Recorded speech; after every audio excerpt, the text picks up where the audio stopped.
I really have been trying to figure out what to do. There are a few things I want to do. I've decided that there are certain actions that I will be taking, and I have just decided how I am going to be doing it. But the question is that how should I do it? I know as to how long it's going to take me. I know what I'm going to have to do roughly, but there's this whole process that needs to be it, it needs to go through. There's a whole series of things that need to be thought out and a whole bunch of lawyers to talk to.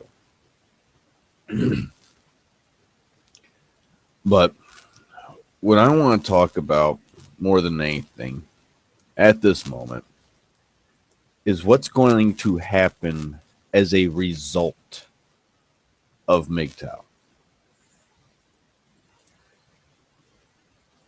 Well, as a result of MGTOW, we're going to see a few things. We are already beginning to see it in a number of areas. We're going to see people screaming for traditional family. We're going to start seeing all the women that some of us have been talking about that are screaming and singing along and to every Spice Girls lyric and spray painting girl power anytime they have a chance.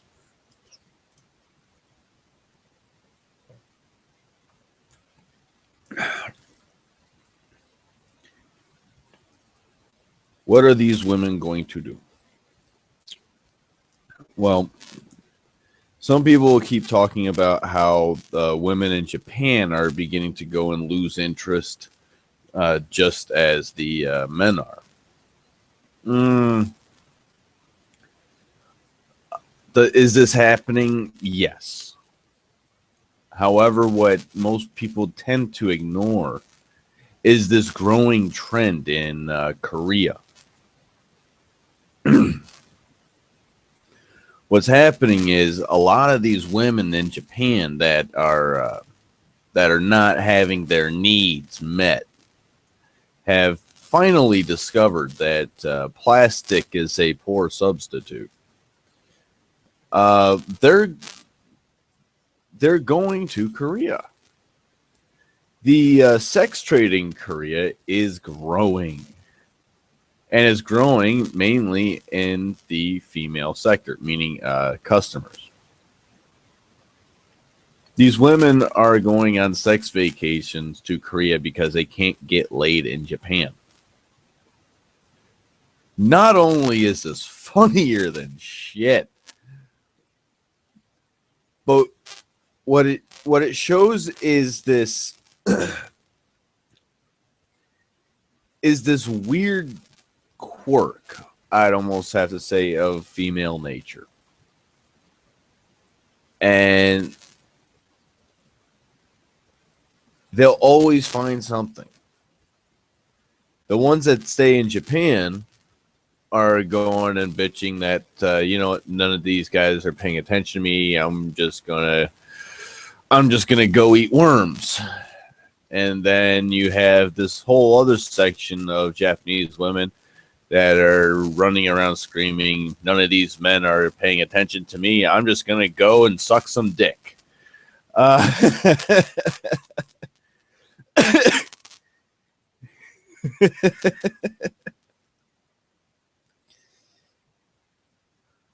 What I think is going to happen is here in the Western world is going to be something similar. But what we're going to see is that many of these women that are traditionalists I can see them just kind of fading off into the background, going and trying to be themselves and hoping some guy will pay attention to them. And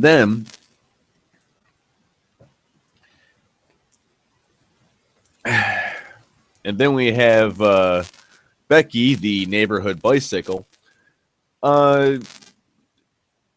She's gonna freak the hell out and fly off to Mexico because the guys up in Canada are gonna be telling her, "Oh, fuck you, you greedy fucking American cunt."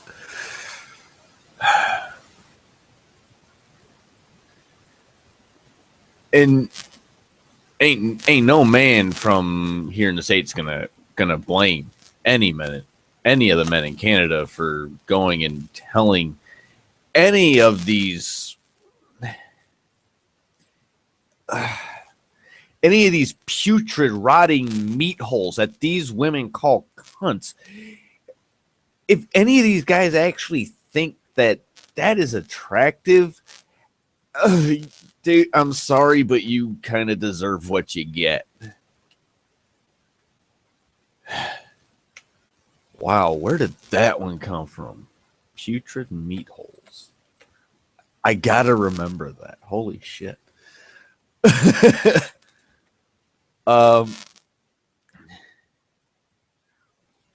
We're going to be seeing these chicks go apeshit. We're seeing it in Germany with this psycho cunt of a city councilwoman is freaking out because Winnie the Pooh doesn't have pants. Is a cartoon. The cartoon of a stuffed animal or a whole bunch of stuffed animals. Complete fantasy. And someone over there made the argument, well, why don't we use this other bear? This local bear who actually has pants. And no one can answer this. If this was an option, wouldn't they have argued this out or worked this out early on, or was just decided? And if so, did this chick just come in on the wrong day? And if so, do we really want public services and public spaces dictated by some irrational twat?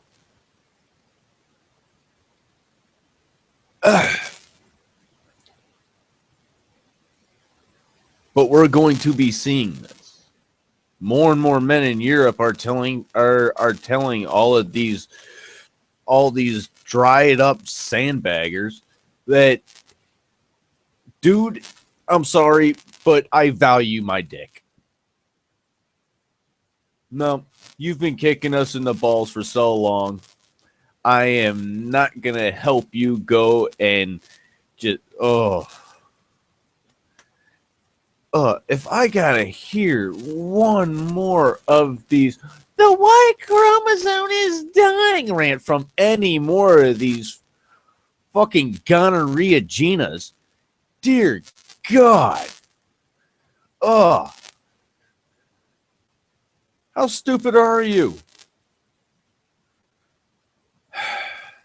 I got one chick going and commenting and bitching about essentially about us. This is part of what I'm talking about. The backlash to MGTOW. Her name is Mary Manhater, which you would think that she would be happy that I'm telling guys to protect themselves and protect their junk and not have anything to do with them. But no, she's throwing a fit because I'm saying don't go anywhere near her, which means one thing. She wants the attention. She wants all that wonderful male attention that they all crave. And we are not giving it to them. We are already seeing this phenomenon over here. People ask as to what's going to happen as far as MGTOW. I'm just saying, look around. we're actually beginning to see, well, okay, the MRM is still seen as a joke. Let's be honest. The MRM is still being seen as a joke. But we are beginning, I've actually seen a couple examples of media recently in which it was just some horny cobweb cougar that just trying to anyways, and you just had this guy standing there going, yeah, sure. She turns around, walks in the door, he just walks off and tells her to fuck off. I've actually seen a few examples of moments of MGTOW in our media. And I'll be honest, I grinned.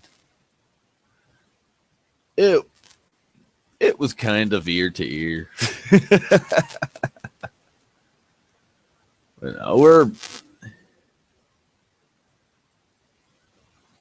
We are on a precipice, and people are right. It will change, but there will be a backlash, and this backlash, as I have said, will be violent. Women have to bitch. This Winnie the Pooh thing is the perfect example of it. They have to bitch.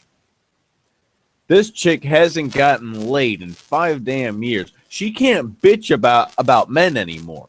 She can't bitch about the men in her life because none of them want to be in her life.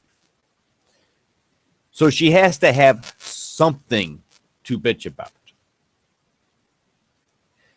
And we are already seeing this here. The women who can't bitch about the men in their life then have to bitch about men in general. When they can't bitch about the men in general, because the men today are no longer men. These, oh my God. When I see Arnold Schwarzenegger's son walking around in a headband with his hand cocked over, looking like a damn fruitcake, you know, I know gay men that would beat his ass just for looking that faggy. And no, you don't have to be gay to be a fag. I really hate this shit. Oh, you can't say fag. Well, damn it. If a guy goes and cuts me off, he's a fucking faggot. As to whether or not he's gay, I don't give a shit. If he's gay, then, well, that's just kind of funny. But, hey, come on. People have got to lighten up on some of this shit. I mean, really.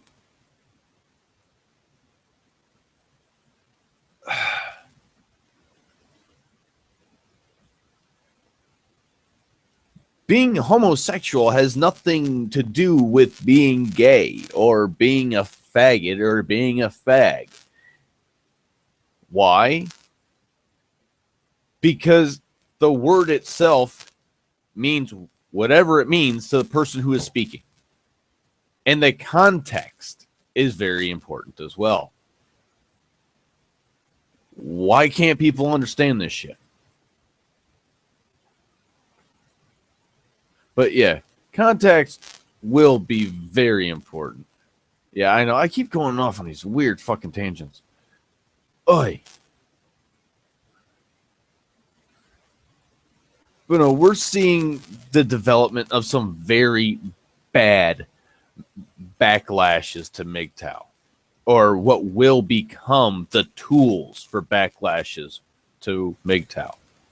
In New Jersey, there was a case very recently. We all know about the case about the chick suing her parents for high school tuition. All because she ran away to go and live with her boyfriend that they didn't like, who she then later broke up with after this whole national thing because they got into an argument and she wasn't happy anymore. She caused this huge national thing because she wasn't happy at home. And then she caused another huge national thing because she wasn't happy with her boyfriend.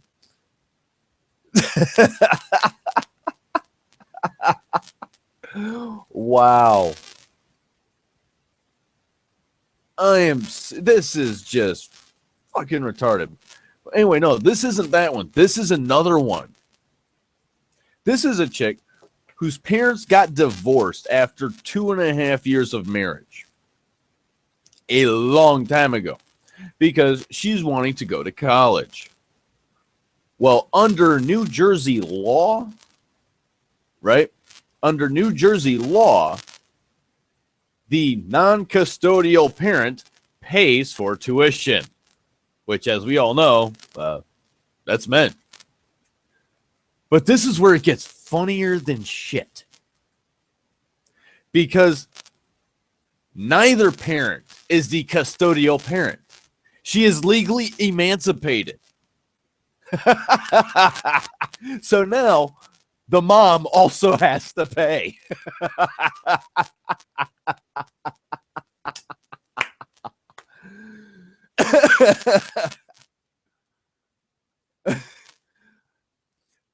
And as a result of this ruling where the parents now, all right, what this also means is that as a result of this law, anybody can now be determined to pay for anybody else's tuition because she is not their dependent.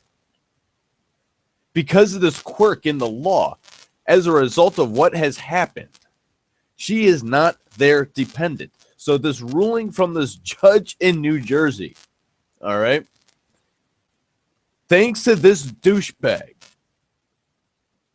Well, most judges in New Jersey are, from my understanding. But thanks to this douchebag, anybody can be sued to pay for anybody else's tuition as a result of this ruling. But now, because the mother has to pay, we have people bitching. And now we have a politician that wants to get the law changed. Why do I and many other MGTOWs laugh at the MRM? Exactly because of this. The only way anything happens is if we have a bunch of sore cooters going and walking around because they haven't been able to get dick in 6 months. That hurts. That is a national blow to all of their egos, and they will feel it for generations to come. This, yes. However, the backlash, as I have said, will hurt. We will see meaningless, insane laws, trends, policies, anything to attempt to effeminate everything.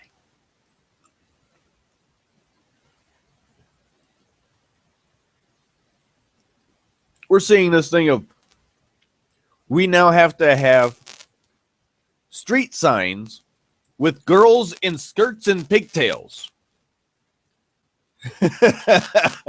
Yes. There is now a city that is decided to have 50% of the walk and don't walk signs for males. I didn't realize this stick figure had a sex, but okay. What about just using hands or something? Why do you have to have women or men? Just maybe a plus or minus, walk, don't walk. I don't know. Something simple. It could just be a simple symbol. Oh, mind freak. It doesn't have to be gender based. Oh.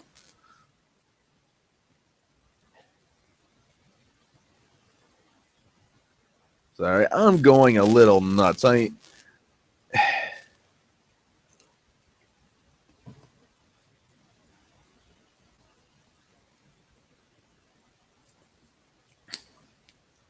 sorry, it's just one of those things. I've been looking like throughout history, even in the Roman era, when dealing with the Christians, right? It wasn't 300 years of persecution. That did not happen. What happened was you had spats of persecution over the course of 300 years. It'd be like 50 years, everything's fine.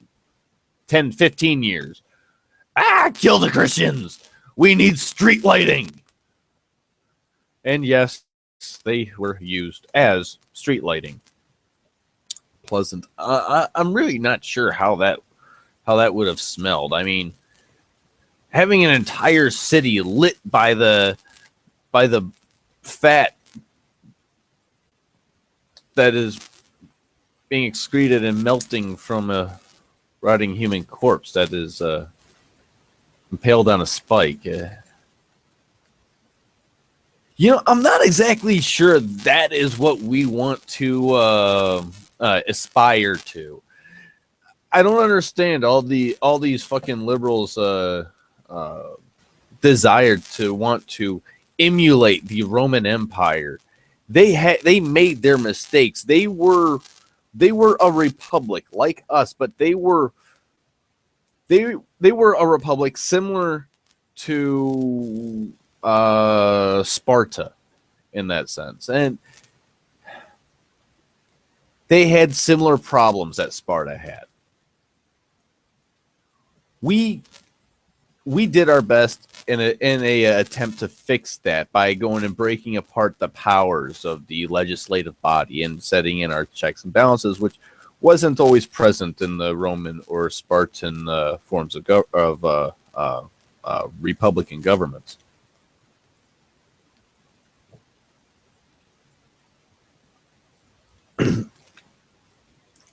But not only did that occur in Rome, and it came in waves. It didn't last for 300 straight years. Anyone who actually believes that probably needs electroshock therapy. But this also happens with civilization. It ebbs and flows. And this almost happens with the nosiness of women and the uppityness of women. With the Roman Republic advanced and advanced and advanced and advanced and advanced and advanced and advanced. And then women get no fault divorce and half of everything, even if they cheat. And if they cheat, their husband gets thrown in jail for being a pimp. Oh yeah, they had it nice.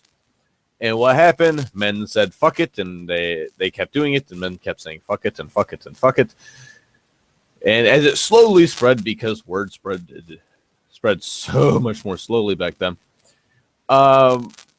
it just collapsed. And then then we started to rebuild and rebuild and rebuild and rebuild and rebuild and rebuild. And then because women had to have their silk, we get the plague and everything collapses all over again. And then we rebuild and we rebuild and we rebuild and we rebuild, and then we get the Vikings, and then we rebuild and we rebuild, and then we get more plagues, and then we rebuild and we rebuild, and then we get the Renaissance, and then we get. I'm serious. Throughout every stage of this, I'm trying to remember her name, but there is this one courtesan, otherwise known as a call girl, a high-class whore, who saved the city of Venice and became the city's heroine. Yes, the city of Venice during the Renaissance. Actually, we had worked up again during one of these cycles to the heights of feminism and female empowerment. And to now we are praising a whore for sucking so much dick so well that the city was saved. God, that must have been one hell of an amazing cooter.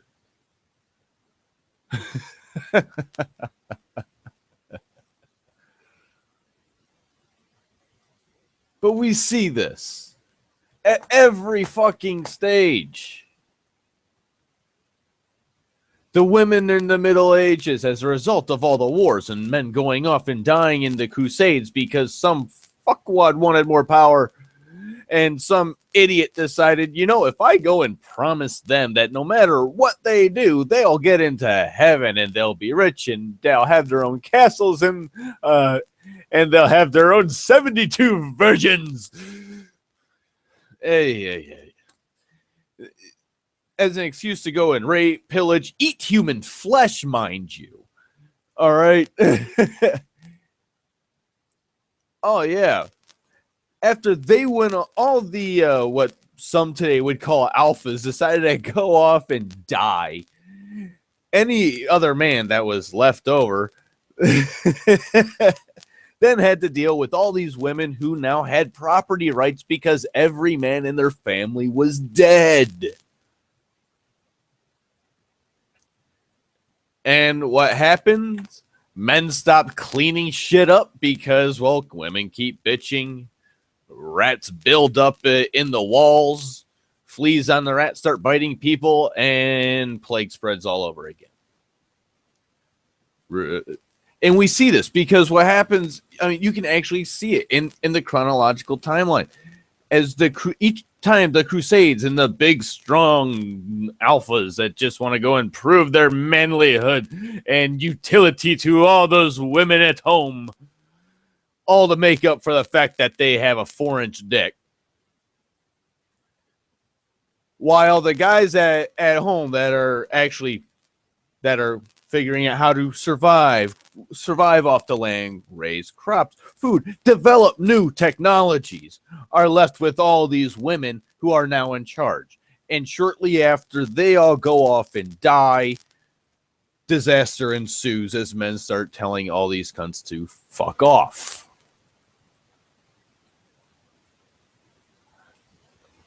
For example, we even see this, or is it Paris, I think? You had this princess go out amongst the people who are sick and among the plague, and guess what? Surprise, surprise, she got sick and died.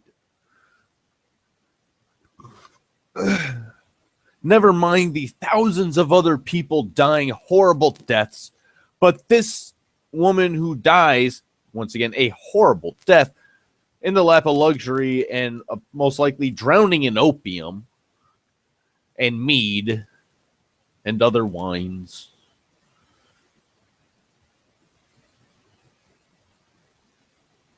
She is to be remembered and memorialized.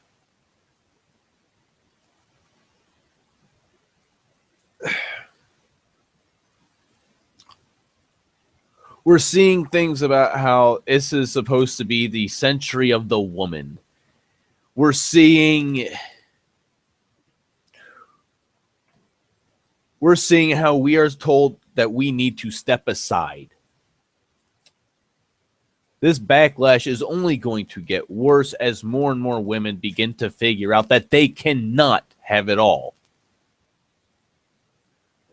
If they can't have it all, damn it, they have to make sure nobody else can have anything.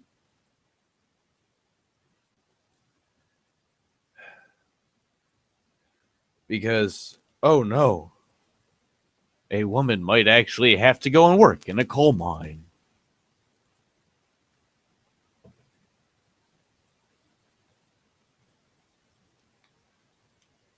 Ideally for men, in order to avoid as much of this backlash as possible and to facilitate the need at this point in this stage of our society, that there are men out there who have been ruined, who have skills, who have knowledge, but are unable to employ them because by employing them, it just makes life worse.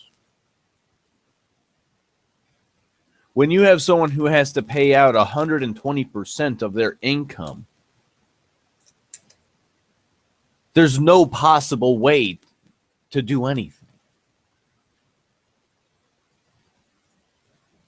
Well, talking on the testing 2 uh, broadcast, which I honestly I really wasn't aware for a while that other people were watching.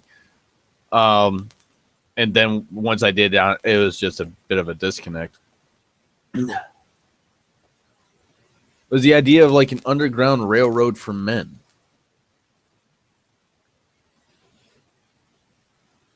But I think it needs to be a little different than that. It needs to be a series of centralized locations.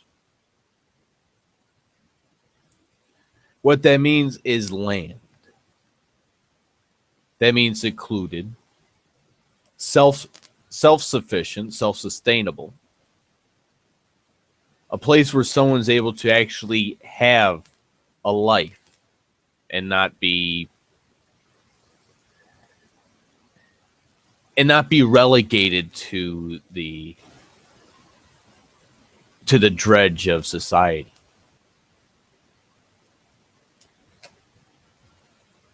And this land doesn't actually have to be expensive. It can be cheap. Very cheap, actually. But whatever whatever it is, it needs to be private land. And here's why. On private land, you can build your own town. You can build your own infrastructure. It's on its own little grid. You don't have to deal with all the outside pressures. You don't have to deal with all the crap that's going to be coming. You can have a place to escape to, a place to employ your skills, and a place to how best to go and say this. But you can generate your own wealth once again. You can do this a number of different ways, but it needs to be it needs to be on private property, but it can be done. But the backlash is coming. What are we going to be seeing? Well, aside from psycho chicks going apeshit over whether or not Winnie the Pooh is wearing pants or not, we are going to have to go and put up with more of this.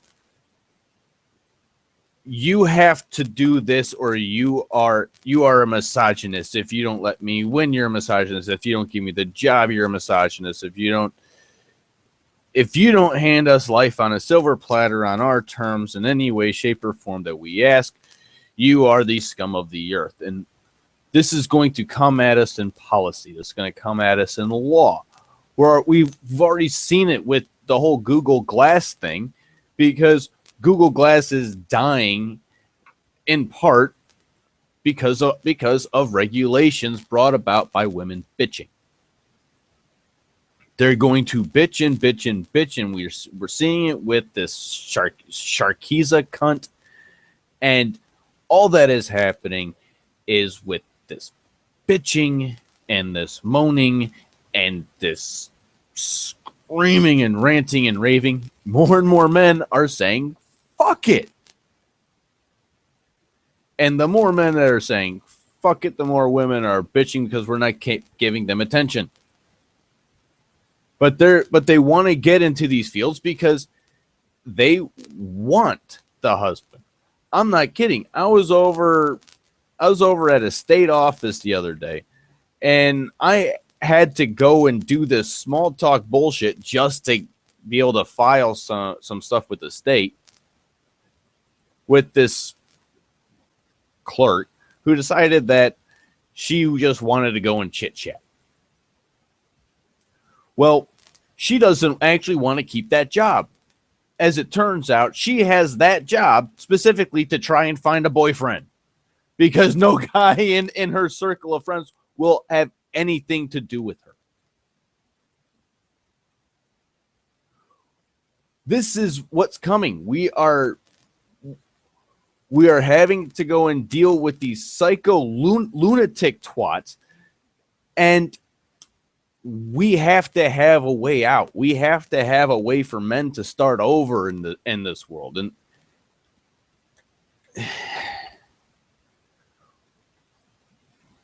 as far as an underground railroad, it has to be there. It just does.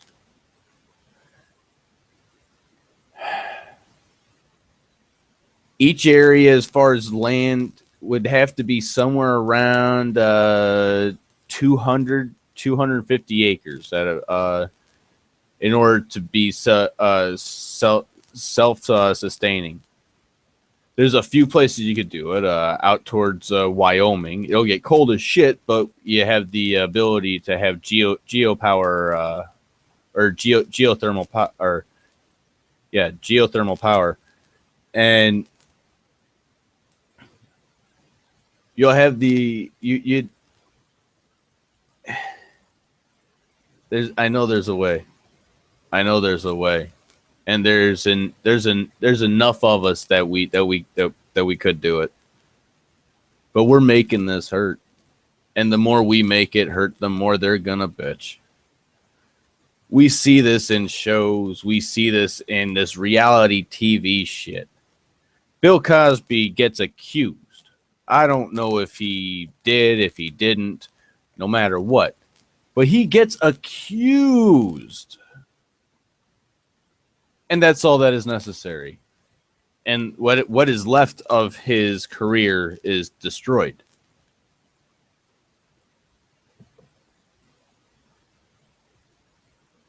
Is that right?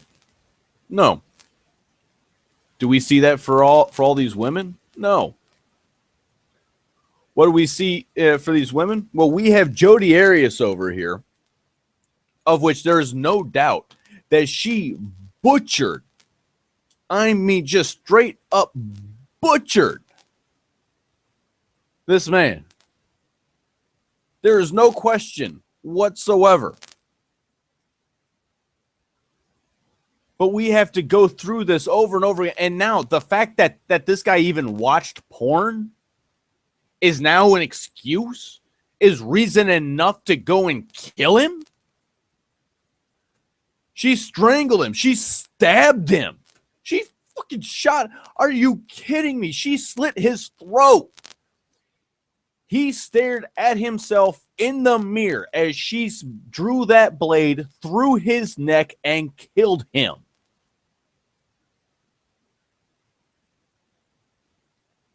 If this was a man, oh no, we would be burning him in Times Square right now. A woman? Oh no. We know she did. There's no question that this monster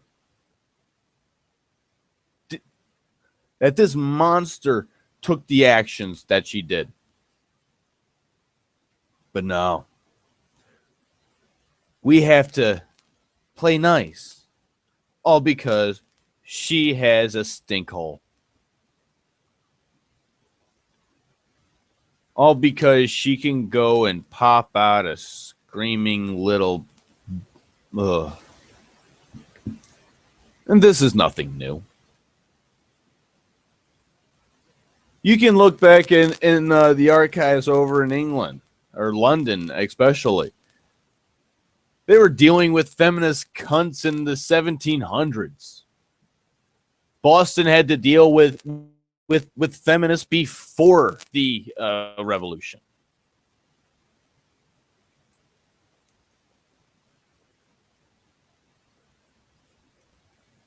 Wait a minute, is this... Oh, damn. Is this actually up on YouTube right now? Wait a minute. What do we have? Yeah, I really should become a little more accustomed to this stuff.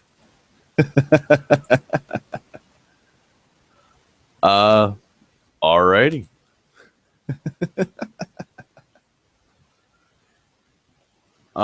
Is there any comments or anything in there? Wow. Wasn't expecting that, but Cool. I guess. Thank you. Any comments? Nope. All right. I'll be honest, I'm just kind of ranting on these things. I'm just kind of.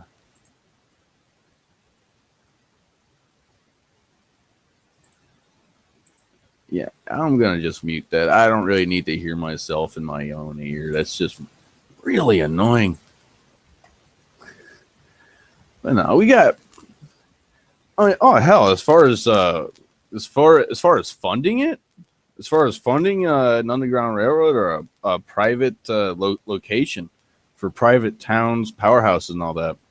Oh, that's easy. That's easy. Medical marijuana states. Mm-hmm.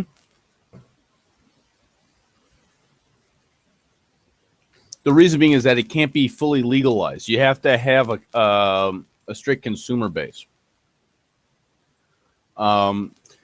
It's simple as in the fact that, for example, in Michigan, if you want to have a medical marijuana empire, it's easy. You have 5 people that are involved. In order to generate the money, you have to have 5 core people. The reason being is that 5 people, all listed as caregivers, are able to go and produce 12 plants per patient. Okay. Now, of the 5 people that are running it, 3 are the main people. And there's a reason for this. You want to franchise and branch out. You want to have external sources of income as well. What you have is you have 3 people holding on onto 3 properties. Reason being is that there are limitations on as to how many plants you can have per property, and you will be legally allowed to grow more than you are able to house legally. So, anyways, once you get the timing down with this, so this way you have 300 plants technically at one single location, but at 3 separate addresses. You get it with certain business suites, little strip mall type deals. They have warehouses in the back. You can actually set up a fully automated marijuana growing system that's able to produce approximately 6 pounds a day. That's at optimum rates right there. It's nearly fully automated. You only have to have, like I said, three people to go and process. Someone to go and do the cloning, and then then 2 people to go and do the harvesting, so the trimming and the curing. And with that, you have the other 2 people that come and rotate in and out every year. So. And they are your legal delivery service. And by doing this, it would be possible for a group of people to generate enough income to go and purchase and support a MGTOW town on private land.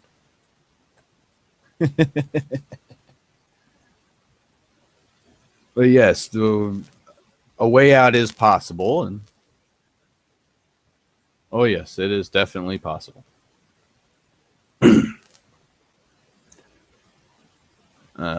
Working on it right now. Trying to get additional investors at the moment for one of the projects. That being said, I have my own little trade secrets.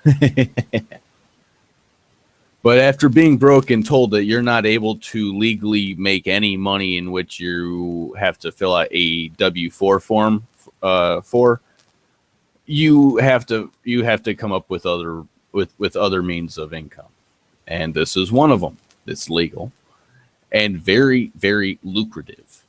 And every year, as you go and rotate 2 people in and out, which is why I say 5 people. That way you can maximize the amount of plants you can grow, and you can go and rotate 2. Every year you can then go and supply them with their own little warehouse and grow shop and franchise them out in which under contract they pay you 15% of profits for X number of years.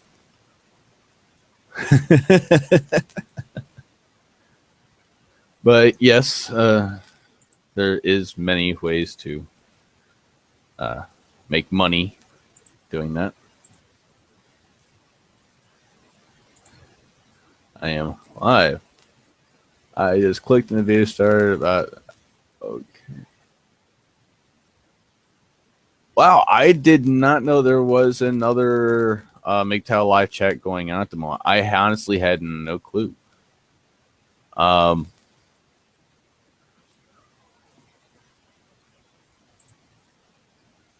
As a community, we actually have a few things that we need to work out.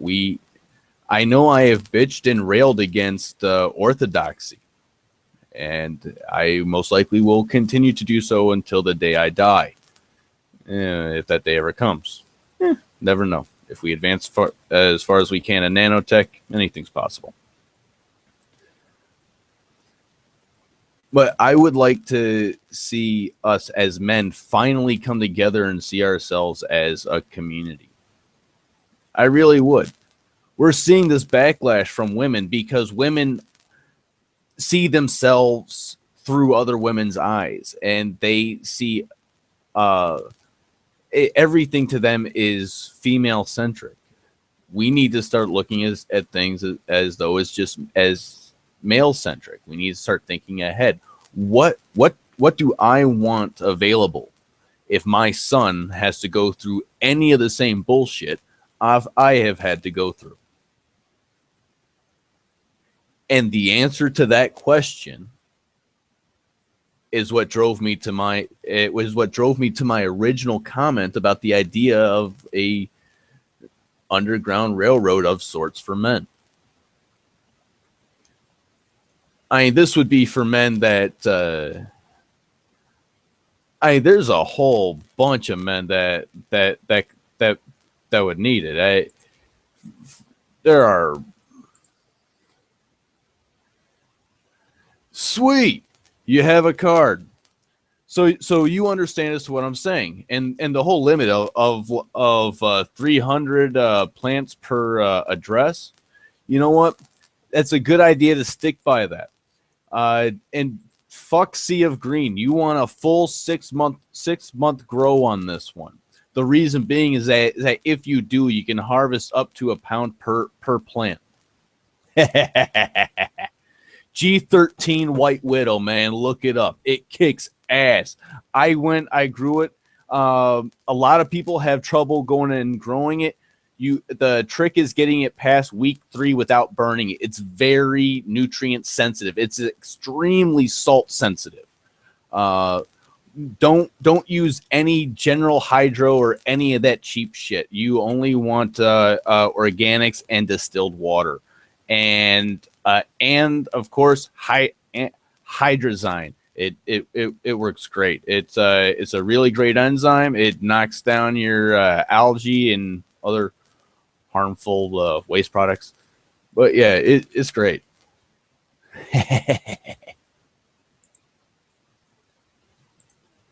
Let's see. Long veg times, yes. The long veg time is the reason for the 6 months is that you can actually start flowering after 18 days. All right, you can start at technically after 18 days. The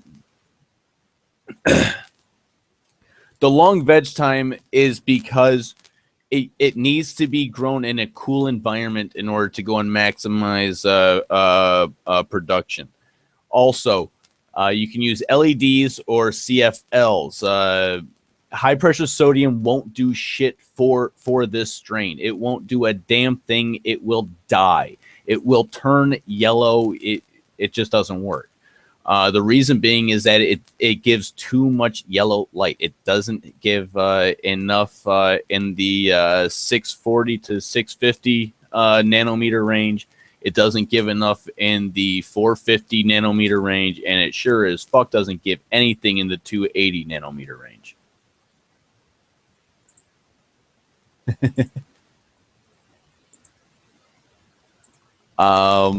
As far as the light sources I choose, I do so as a result of a analysis of the chlorophyll.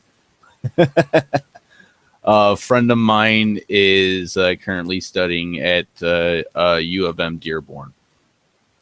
So he did me a favor.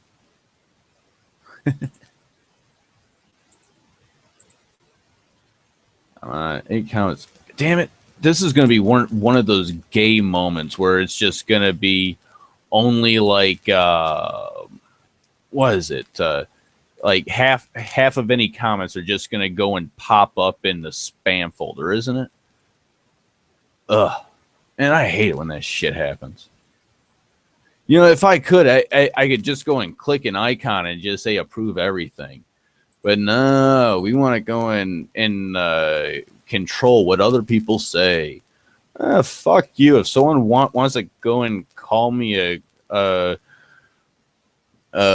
queer whatever, I don't give a fuck. If I'm secure enough in myself to go swinging out of a pine tree naked wearing a cowboy hat, yeah, I'm pretty well good to go. All right, community. Is that another spam one? Yep, that's someone else, another spam one. Belnado Crispin. Sorry, dude. There you go. Just approved. Man, I hate that shit. What is up with this desire to control speech and to control other people's minds? It's... Ugh. The link for the other MGTOW guy chat if you want. Podcast minute only. Wait a minute. Thought I saw that one. Where is it? Yeah, I saw that a few minutes ago. Where is it? Hangouts. Well, yeah, I'm serious though. This backlash is gonna be bad. I mean, as far as that goes, many of us, our only option is going to be able to get the fuck out of there, and the only way I see that is through other means of income generation.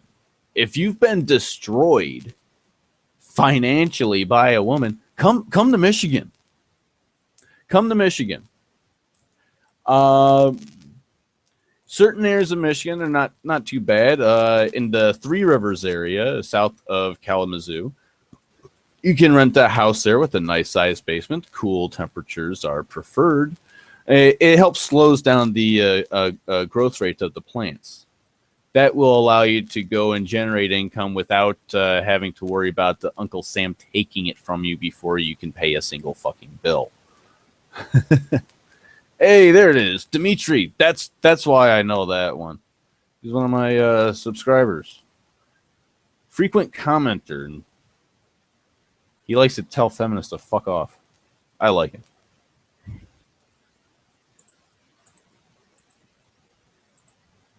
Yeah, you want to go about what's coming along. Just look at what's going on in Europe. Look what's going on in Australia.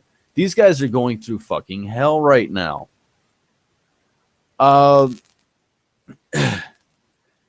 Here's an example. I was trolling around on the internet just looking for shit. And I was getting kind of hungry, so I thought, why not go and look at a cooking show? And I see this thing. It's titled Alive and Cooking, not knowing a damn thing about it. I click on it. And what do I see? I see an Australian man who's about, well, I can't say as effeminate as RuPaul, because honestly, I think Paul has more balls. I will say one thing: he has decent knife skills, but he just has this look and this tone of douchebag. He has this stance of douchebag and this. If I didn't know any better, I would say the people, a couple members of the village people would go and look at him cross-eyed. I remember when I was younger and I went over to Australia, these guys were cool. We're sitting there going and drinking our asses off. Southeast. Yes. If you had happened to know as to what downriver means. Oh, yeah. See, over here where I'm at, we got to go. I got pictures somewhere of the Nina and the Pinta when they were over and anchored in Wyandotte. Oh, yeah.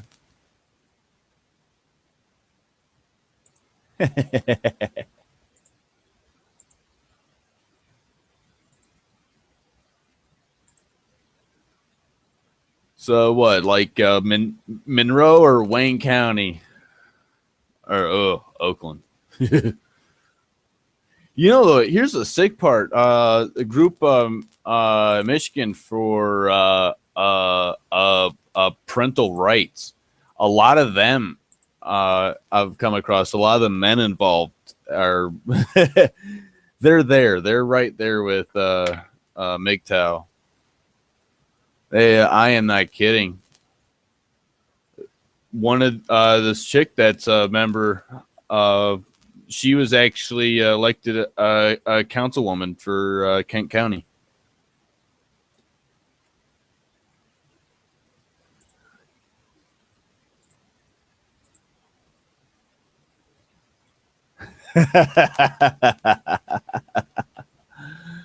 Well, Monroe's interesting. I'll give it that. I lived in Newport for a while.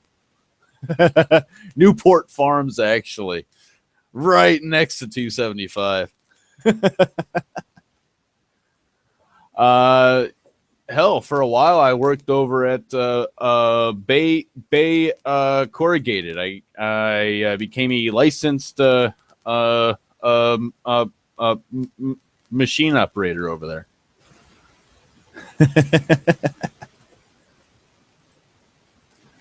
Oh, yeah. See, what a lot of people don't understand here in Michigan is even a lot of the guys that live here in Michigan, they don't really understand as to how horrible this state is for men until it's way too fucking late. They really have no idea.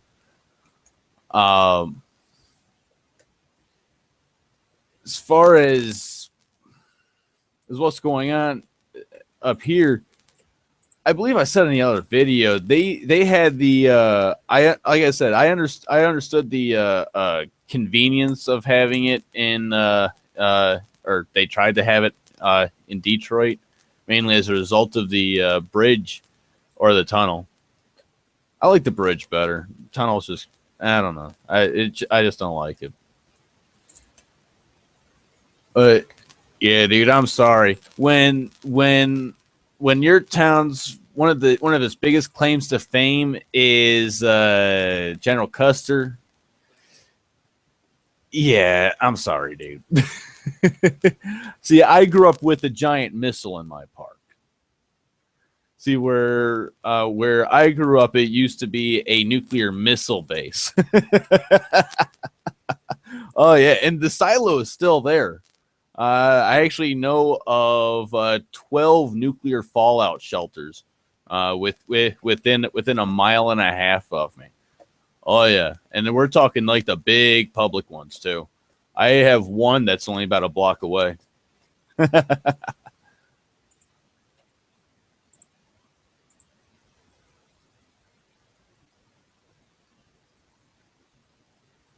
Oh yeah. For the past 6 years, man, I've been fucked. If you ever watch my video on YouTube, my pain,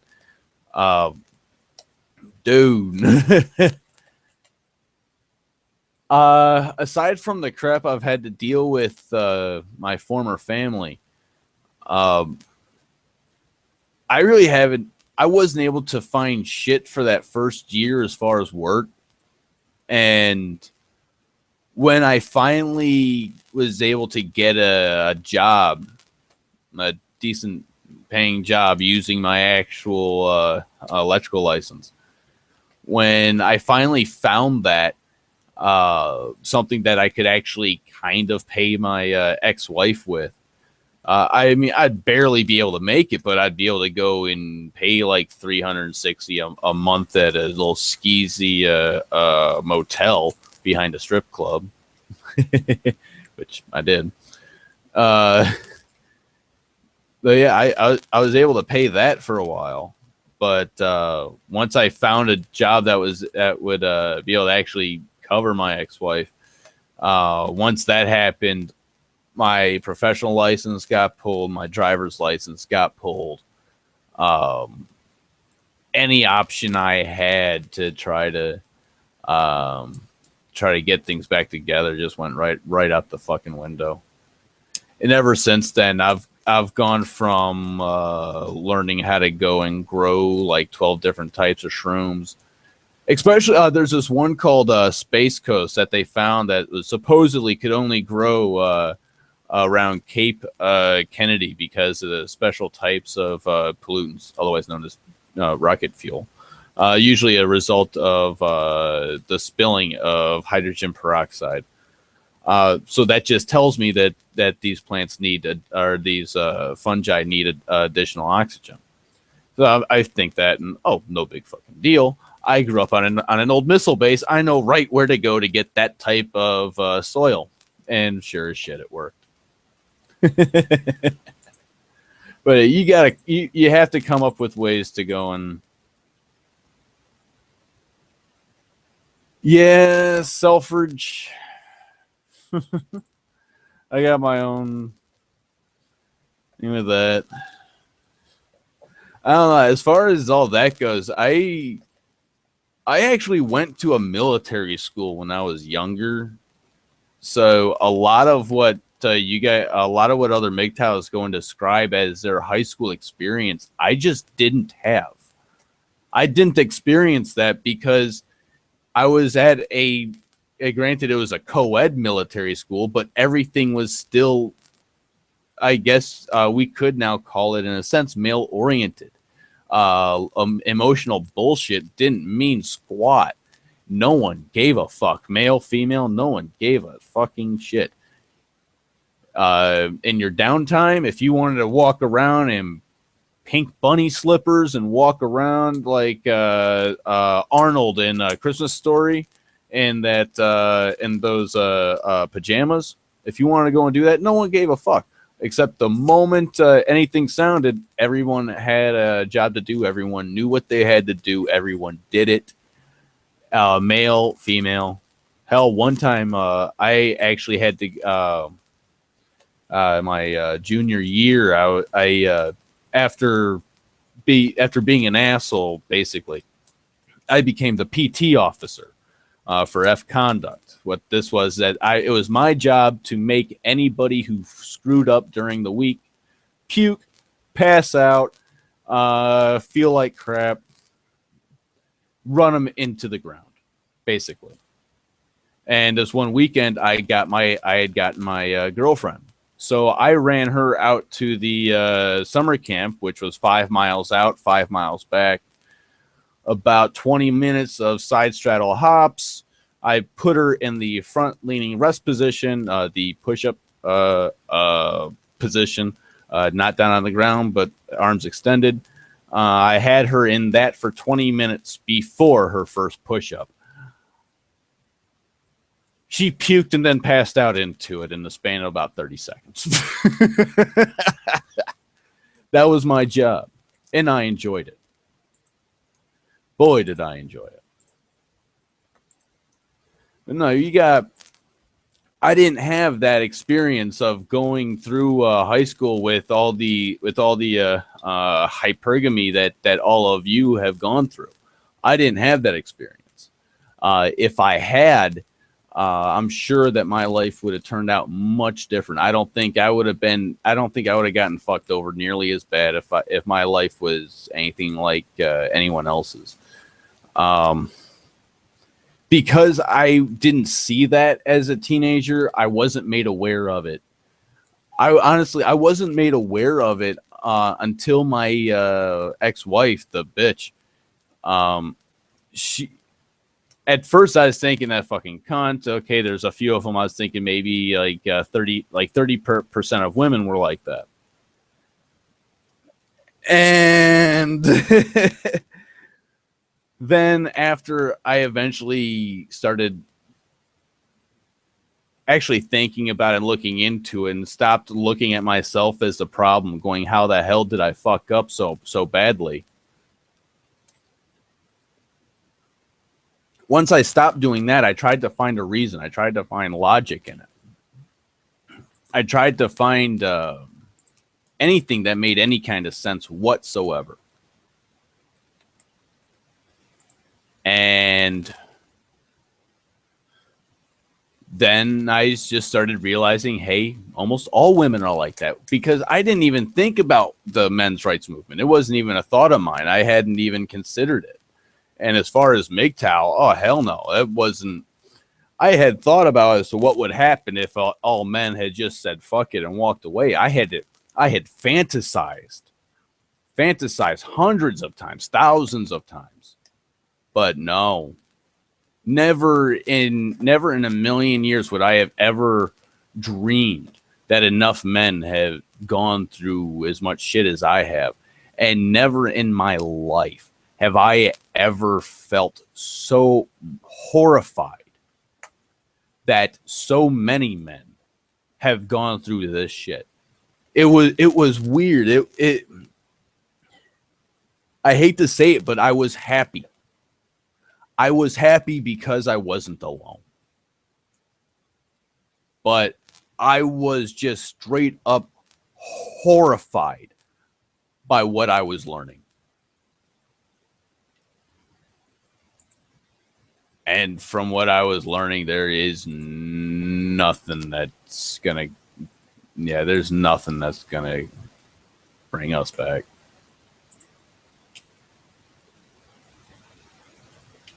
What is up with this? Why?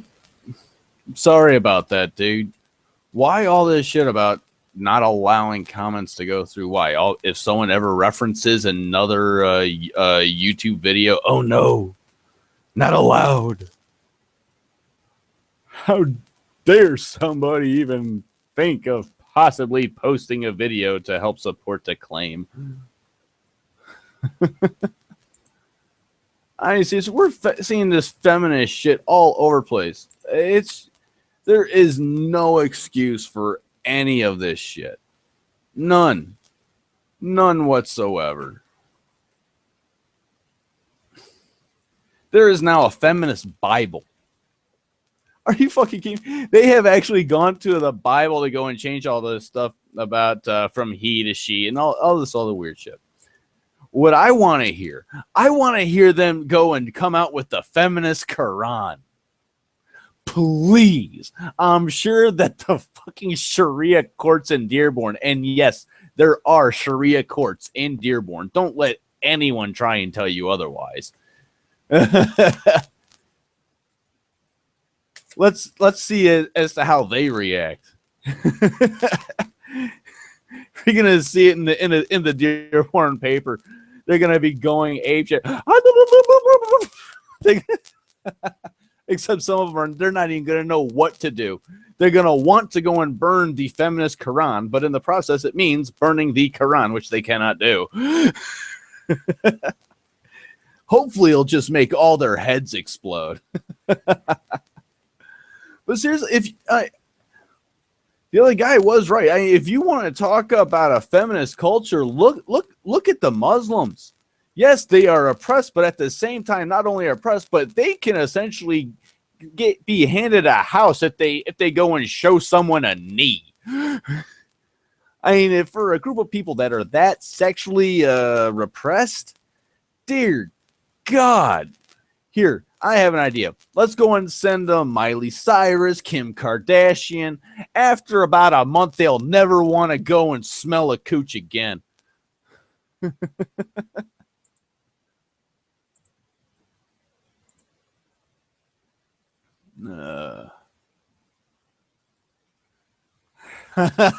No First Amendment allowed. Yeah, I know. You know what? That's the thing that really pisses me off. Everybody needs to be able to communicate the way they feel, the way that they think. And that doesn't mean go and try and play gotcha semantic bullshit. Give them a chance to actually explain their points of view. But no, we got to go and play the semantic bullshit so that way some chick can say, well, you wouldn't say that if you loved your mother. Well, I don't love my mother. My mother died before I turned 5. Sorry, I didn't know her. Well, your mom would be disappointed in you. Actually, no. If my mom knew as to what you were doing, or as to the fact that you have allowed effectively the entire Oakland Raiders team and entourage to go and take a ride for the weekend, she would be happy that I would decide that, I really don't think I want to go and dive into that cream filling. It just doesn't sound appealing to me. Honestly, it's nauseating. And it's like these chicks just don't understand half of this stuff. I understand that we're learning stuff every damn day, a bunch of new stuff, but fuck, come on. Keep up with something, learn something, read something. Don't have your head so far up your own gash that you you can't even smell the bullshit coming out of your nose. Wow, where the hell did that come from? And I don't know why. I almost have this desire now to attempt to be as vulgar as possible. It's almost out of this. I want to try and rival Big Red, but I don't think I can get that fury in my eyes because I just don't give a fuck anymore. She obviously gives a fuck. To be honest, she probably gives about 20 fucks. Just ain't no guy willing to give it to her. Or allowed to take it. Yeah. But no, this backlash is just going to get worse. We see these fucking feminazis go and jump on all of these MGTOW channels. They have all these names about like man killer, man hater, man horse must die, or whatever else. Yet they're coming to MGTOW and bitching at us because we're saying we don't want to deal with you. So because we don't want to deal with you, we don't want you, we want nothing whatsoever in our lives to have anything to do with you or to be associated with anything to do with you. That means that we are oppressing you by leaving you alone to do your own thing, to be responsible for your own action. Oh, wait a minute. That's right. That's how we are oppressing you. We want you to be responsible for your own fucking actions and stop stealing from all of us. Man, we're going to see this. Everyone's going to be screaming, traditionalism, traditionalism, traditionalism. The Republican Party's going to fucking love it. Democrats are going to hate it. The people in the middle, some of them are dumb enough to go and jump on the bandwagon. But for a lot of us, it's too late. We've already opened our eyes. We've smelled the roses. Actually, no, we didn't smell the roses. Am I able to put up a chat bar? I don't know about solving all our problems. Wow. I really don't think so, dude. anyone tries to say that anyone has any real answers for anything should really try to look up Socrates. I know people call him Socrates, but honestly, I'm a fan of Bill and Ted. They're actually they're one of the Bill and Ted and Indiana Jones are why I became interested in history in the first place. Chat bar. Okay, let me try this. Would that be like the Q&A thing? Ah, there's the chat bar. Hey, there we go. Is that working out for you? Please say yes. But yeah, this is as far as all of our problems. No, as far as how to go and finance a way to get the fuck out and to go and have a way for men to start over. It's not that hard. Medical marijuana and a delivery service. Everything is held on private property. Fuck off.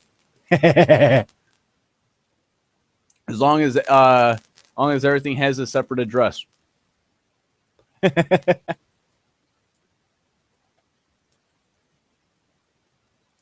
All our problems. Yeah, I know. I do enjoy sarcasm. I love it. Please. Please, please.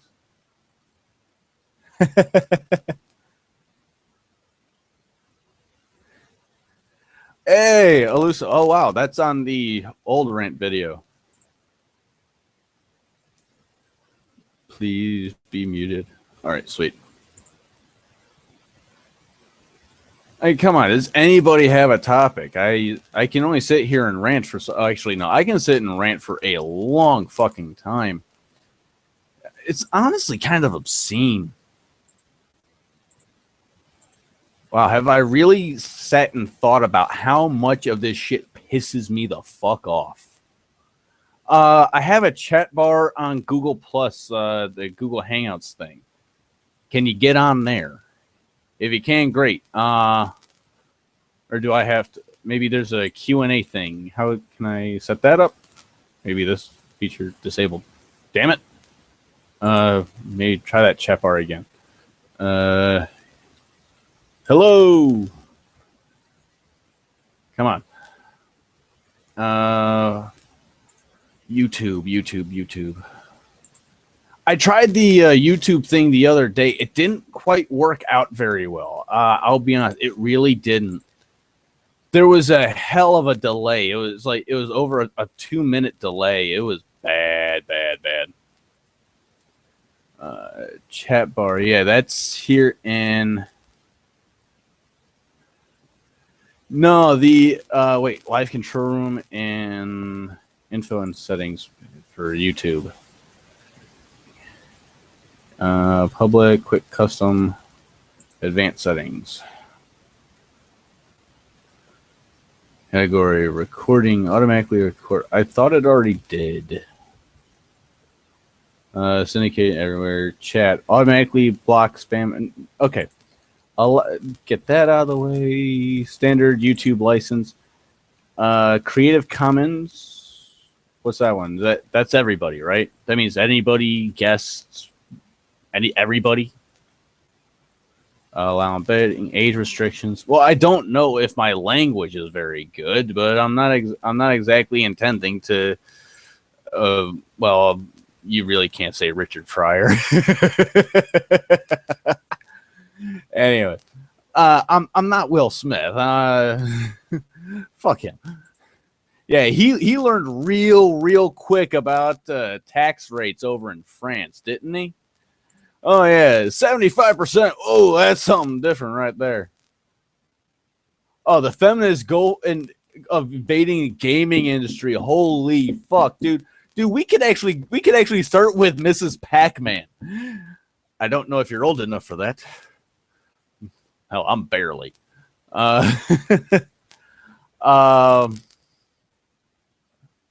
Yeah. All comments. Here we go. Let me respond to... shit, that's right. I'm in Mint now. Yeah, the biggest downfall with Mint that I've had is that in many ways it's too secure. Uh,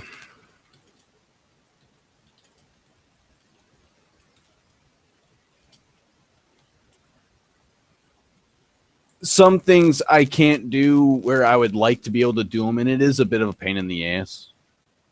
But as far as goal for invading gaming industry, yeah, I need to be kept on track here.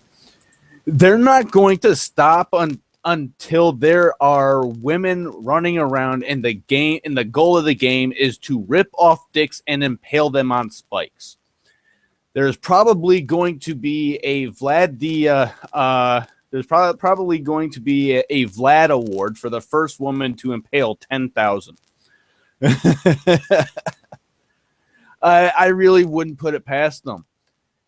I mean, come on, we get vagina cookies, but if someone mentions the word penis, they're barred from school grounds. Are you fucking kidding me? They're not going to stop at all. Never, ever, ever, ever, ever, ever. They won't stop.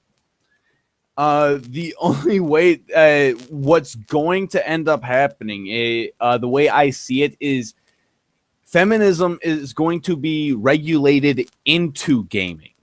I don't see any other way it could or could possibly go. It's going to have to be regulated into it. I'm trying to get it up on YouTube. Believe me, I'm trying. I have to keep going and loading and going and reloading the damn page so I can see whoever is whoever commented and what they said. This is really fucking annoying. I grant that I'm really, in case you can't tell, I'm really new at this. Anyone who has any pointers, please, I'm begging you. I don't know as to how long you had posted that. Here it says 1 minute ago. But yeah, they're not going to stop. It's going to be regulated into it, and I can pretty much explain how it's going to do that. Well, I have my own theories on it, at least. Anyways, what I think is going to end up happening is we're going to see you have to have a company is going to have to go and develop as many female-oriented or female heroine characters or based games as they have for men. That's going to be one. And then in the process, never mind that since the 80s, half the men on the covers of these games have looked like Conan, and they're barely wearing as much fur or any more fur than as what you can find on a squirrel. But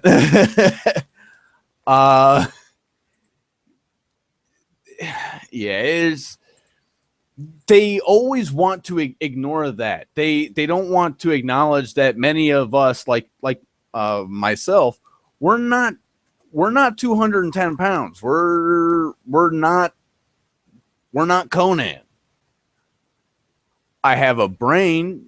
I can go and I can put a curve. I can go and set a curve that everybody will fucking hate. When someone goes and sets a curve, when they hit every question, every extra credit question, and everything else you can imagine, ace everything, ends up with 115%. That is a fuckload. That is one hell of a curve. And yes, people hated me for that one. Blame my mom. She was the teacher of the family, and she loved to attempt to destroy any chance of a social life.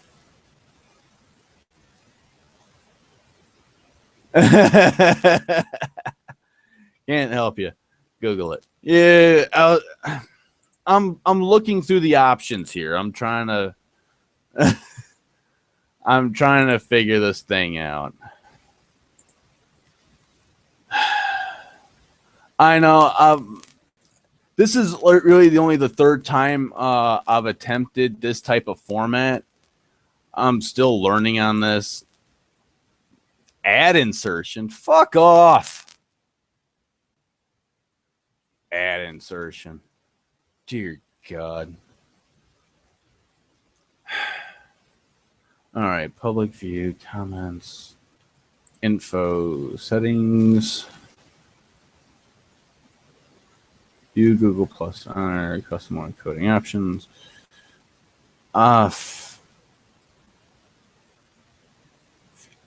It says I have a group chat thing on my Google Plus Hangouts page. It should be public, I believe. If it's not, can I change it? I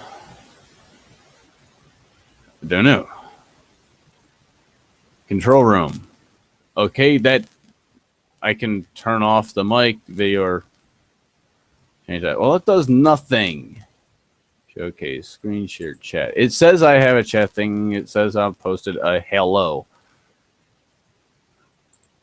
Oh yeah, as for gaming, getting back on point, it's going to be regulated into it. They're going to start. They're working on the regulating of types of clothing.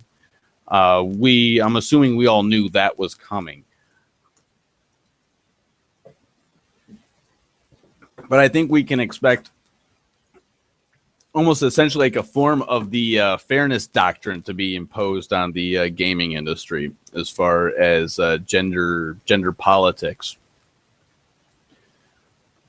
It's going to start there, and it's going to end where no man wants to work in the industry anymore.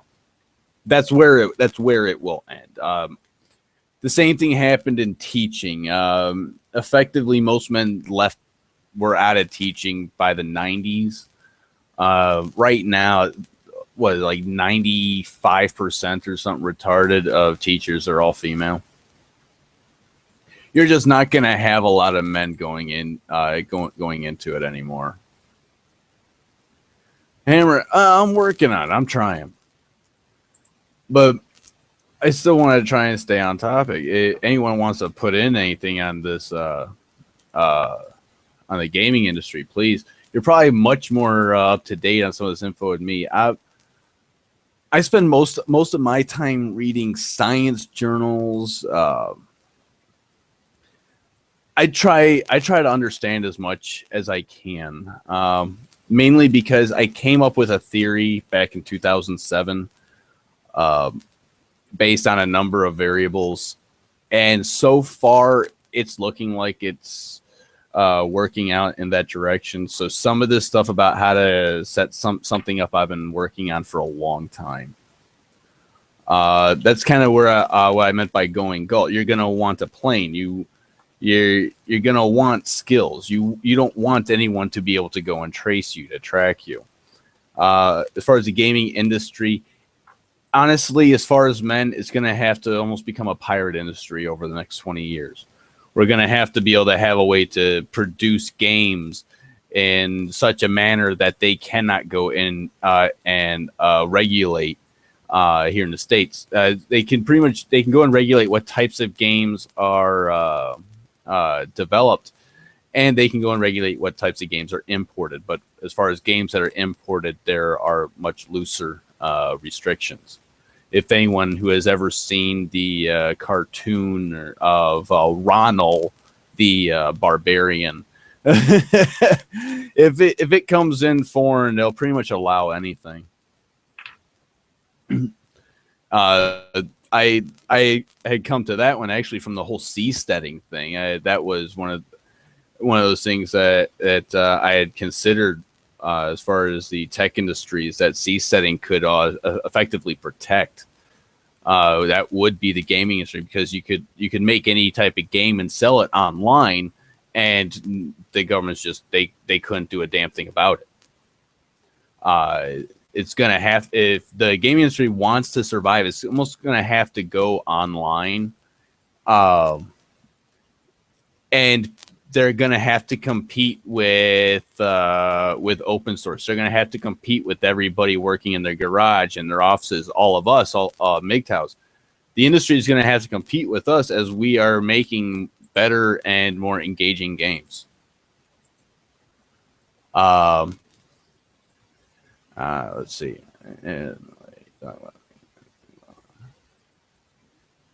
Well, human nature is always fascinating. But yeah, all we have to do is look at the gaming industry as every other industry that has been attacked by feminism. We see what has happened in every other. It's not going to be any different. I'm sorry, but it's not. And as long as it's based in a country that will enforce and impose these types of ideas and ideals, gaming it has to become a wildcat industry, effectively. Which will I mean, that's actually a real good thing if you think about it. Other tools are then going to have to be developed so people can develop their own games and put them on the open market, so to speak. So it could actually help the gaming industry go and launch itself a light year into the future. I mean, thinking about it, you asked me that. I'm actually brainstorming as I'm speaking. The Oculus Rift and other types of consoles. Yeah, definitely. We can open source a lot of games for that. We can, yeah. Oh yeah, definitely. As the feminists go and invade the gaming industry, the gamers and the developers are going to branch out on their own. They're going to develop their own games. They're going to develop games, and not only just games, but simulators, simulator programs for to go in and mapping viruses and who knows what else. There's a lot of the same math that's involved. But yeah, the tools that are going to be made available to you, me, and anyone else to go and make our own games and put them and be compared to anybody else, we can go and play and experiment. We could, in effect, as a result of feminists getting in and destroying the gaming industry, almost act like Kali and create a rebirth in the gaming industry by creating a wildcat industry similar to the old wildcat oil fields. A wildcat gaming industry in which we make our own VR games. We make our own virtual reality, virtual porn. That's going to be an entire industry in itself. Yeah, I see it evolving, but I see it as it exists right now, going into extinction. I see men leaving it, and as a result, we're going to build something new and better, and then the bitches are going to want that too. We know this is going to happen. I believe that there's a way we can prevent that from happening. I just haven't found a legal precedent for it yet. Every time I get a chance, I try and look through old court records. I had to, after some dealings with CPS, I picked up some study tricks.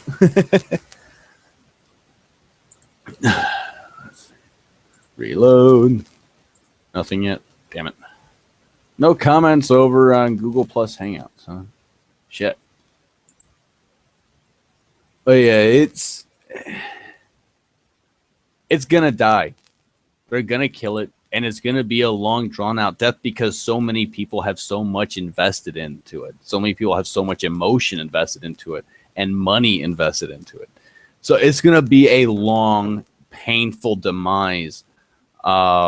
And by the time the feminists go and figure out where everyone's going and what they're doing, they're going to go and bitch about Oculus Rift, but they won't be able to say a damn thing about it because everything is going to be downloadable and personalized and customizable.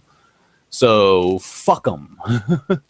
I mean, they could attempt to go and send out an update signal, but you know what? You can always disable that. I mean, I'm not a coder or anything, but there's always a way to go and disable that. Terminal is a wonderful asset. It really is.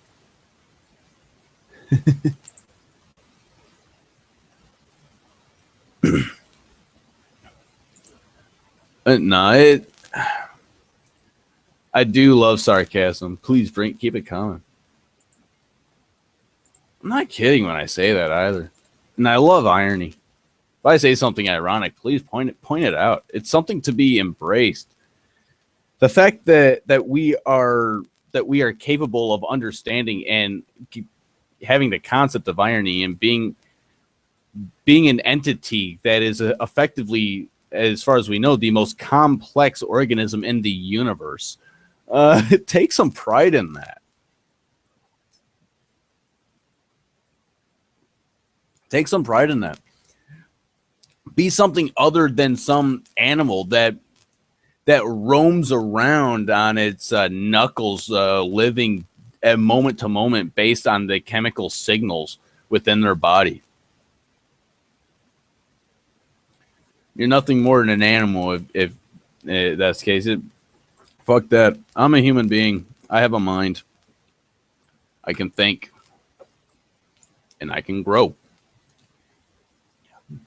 And I'm good at both. Come on. I mean, is it just that, like, our comments being delayed or what? I'm trying to figure this out. According to YouTube, there's 7 of you watching. Ooh, 3 more recent posts. Hammer it out. Or just fuck it. You know what? No, I would typically, I'd say fuck it, but that's generally for like social things. We're MGTOW. I actually care about other men. But in the words of Rocco, not in a gay way, of course.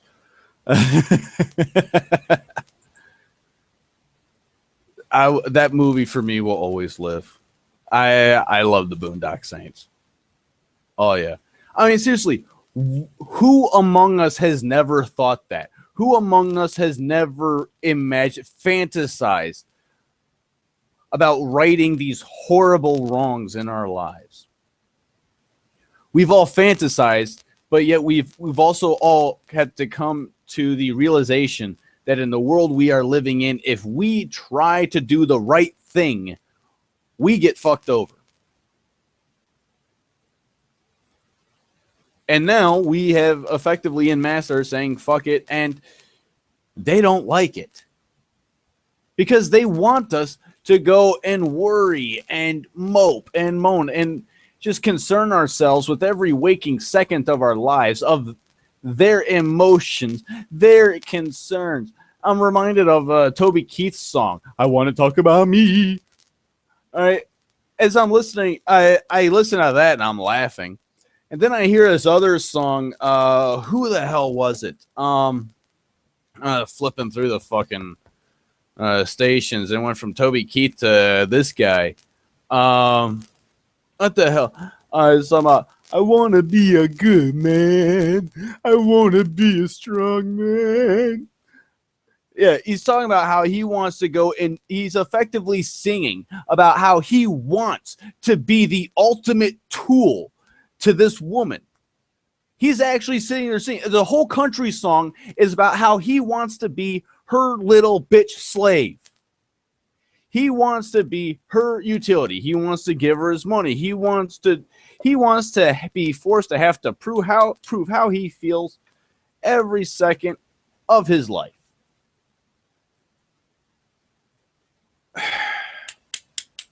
No wonder all these chicks are starting to go and like country music and these conservative country guys, right? Why? Because they are still willing, you know, that whole Southern gentleman thing. They are still willing to be a doormat. That's why you always hear these women go and say, oh, I love a Southern gentleman. Yeah. Well, I'm sorry to tell you this. I got a lot of family in Tennessee. Those Southern gentlemen are telling you to fuck off now. You're not worth it. Why? Because some of these guys have seen their uncles lose the family farm that has been in the family for 5-6 generations. All right, go and lose it to some greedy bitch who was married to his uncle for 5 months. Fuck that shit. It ain't worth it.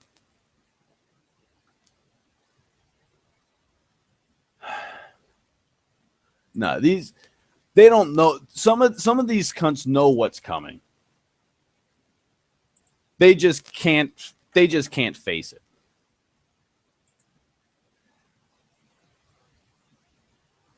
Oh. All right, 1 minute. Give me a second. I gotta get something to drink. About 20 seconds.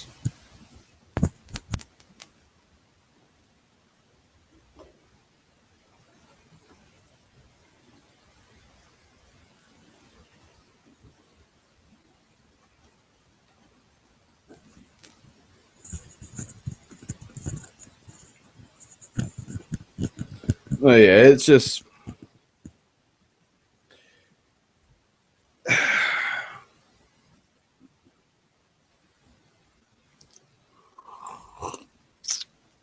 no.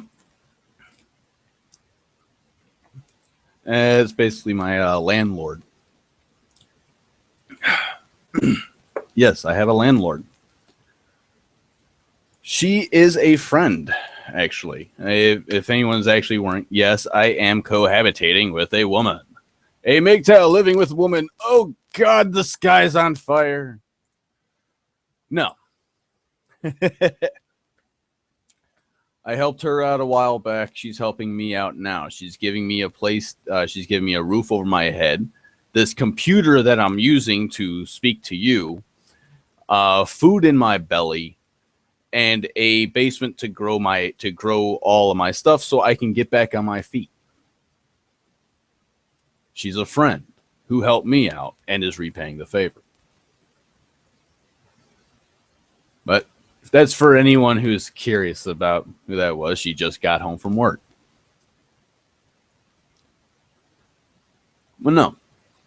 She understands this this MGTOW thing.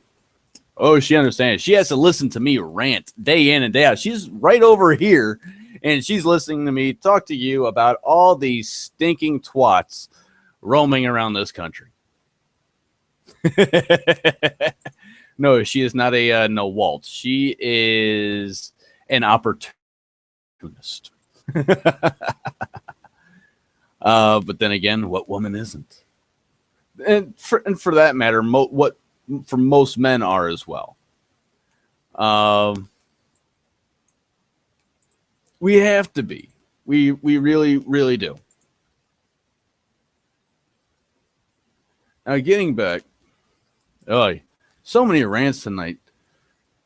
Don't know really where it began or stopped. But no, VR or AR, that's going to be great. We have so many options that are coming to us that are going to be so much cheaper than Google Glass. It's going to be great. I see a lot of problems coming from it, though. And once again, these problems can be solved by a MGTOW town. If the mayor of MGTOW could actually be a mayor of MGTOW or a MGTOW, that would be cool as fuck.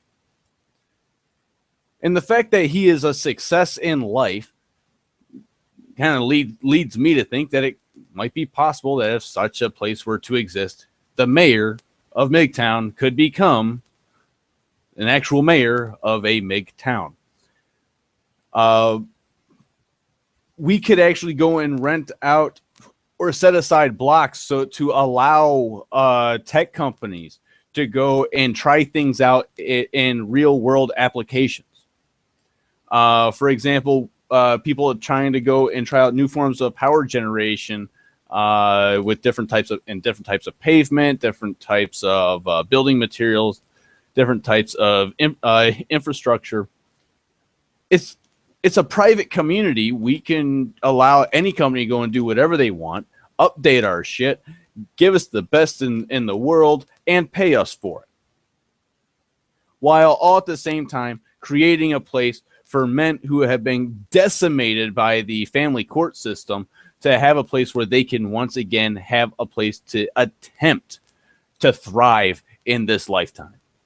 Because it's the only one we have Why shouldn't we allow ourselves to look out for our fellow men, build our own damn spaces, and tell these cunts to stay the fuck out? If you can set up an entire infrastructure, entire town where we don't have to worry about all this feminist female bullshit, what could we build? What could we build? Tell me that. How many engineers are MGTOWs? How many chemists? Come on. There are so many of us. There's so much knowledge. There's so many skills, and so many of us need this chance. And for those that are just joining, the chance is medical marijuana, not legalization of marijuana, but medical marijuana. That way prices stay high enough that a large enough profit is able to be derived to be able to create this or to create the possibility of this existence. A large enough industry based on technologies, effectively open source gaming. You play for free, but you get special things if you send us money. Yeah, one of those dumbass games for like Google Games and shit like that. That can become part of an industry. We don't need all this other shit.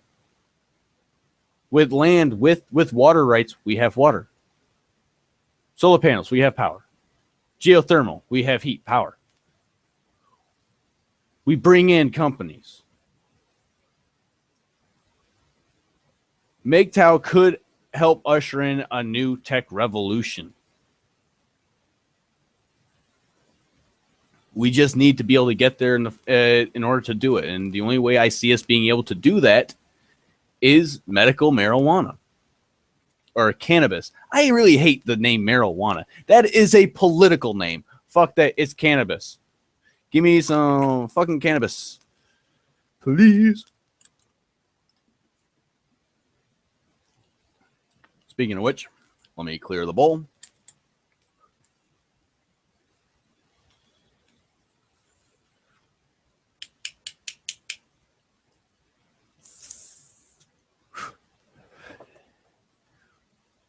Well,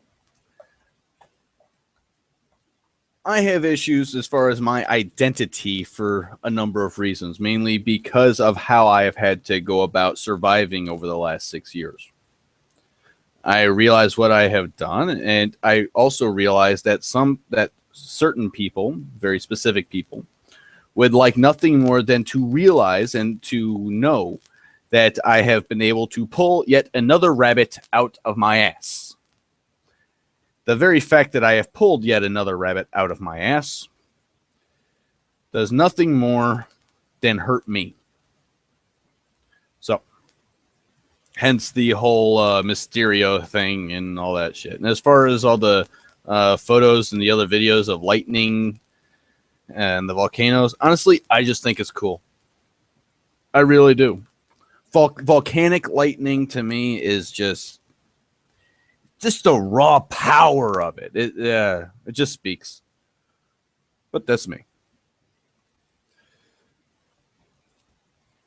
But no, our salvation can be in our modern evolution to think of men as a whole, as a international community.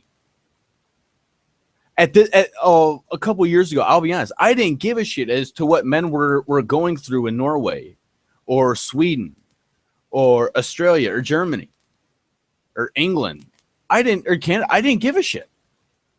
I really didn't. And because I knew my life sucked, I knew that many other guys had gone through the same shit I had. But I don't think any of us really knew how many of us there were. How widespread this, how international this truly is. There are men from Patagonia to Siberia. and everywhere in between. I'm not kidding. I actually have a subscriber damn near from Cape Horn. And I have one up in Finland above the Arctic Circle. That all I can say to that is damn. The fact that our issues cover such a huge portion of the planet, man, we are legion. We really are. And our freedom is there. We just have to organize and see ourselves, see our other man as our community. Once we start doing that and stop competing for the attention of these fucking, I'll be honest. I've actually gone into the Cracker Barrel off of 75 in Monroe, Michigan. All right, I've gone in there for breakfast. I've ordered, and the lady who brought the food out, I'm not kidding. Myself and everyone in that restaurant, we could all smell her stank ass cooter from 5 feet away. And this is a chick serving our food. And the one man who actually said anything about it, this was like 7 years ago, by the way. And now, I would definitely be, I'd be raising a stink. I'd be raising a stink. But the one man who says something about it, he gets kicked out of the restaurant because he dared insult this woman who is making everybody in the restaurant nauseous because she refused to wash her twat. How fucked up is that? That should have been another light that went off in my head going, warning, something's wrong. Time to go and reevaluate everything you think you have seen.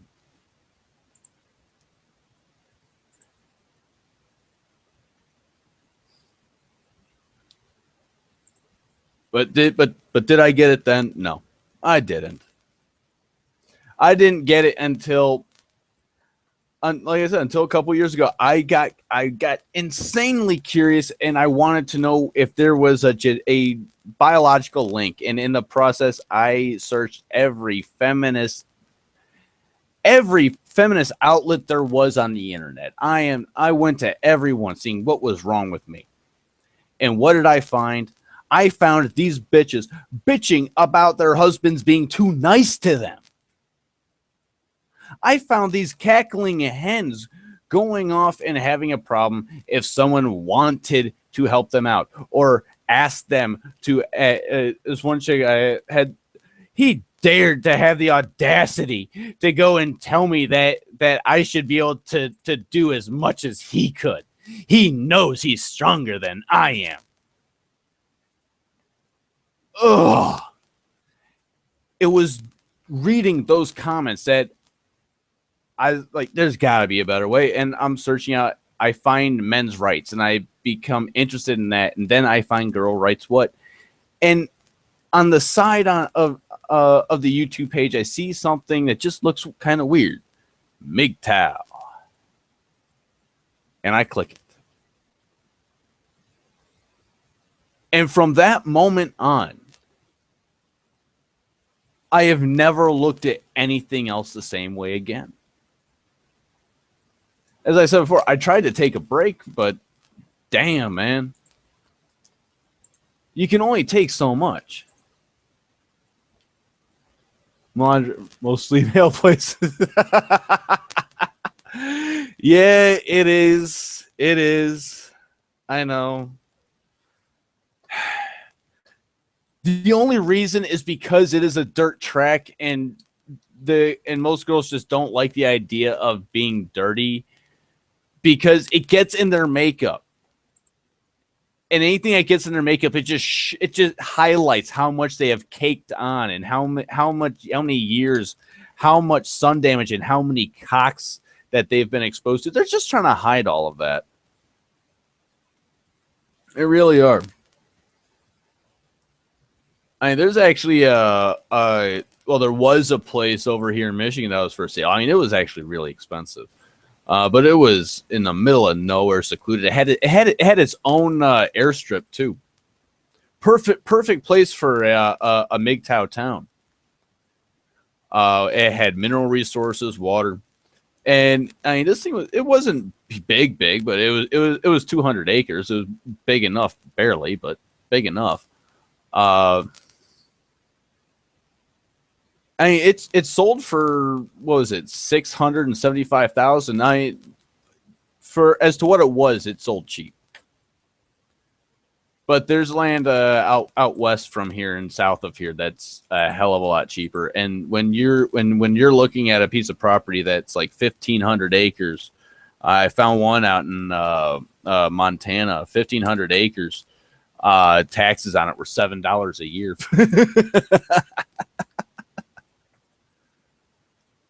I mean, that's the type of land that a MGTOW town would be built in. It'd be cheap at first, and we'd have to expand as a community. As we built up resources in a treasury, we'd branch out and set up additional locations throughout the country for places for men to go as a shelter.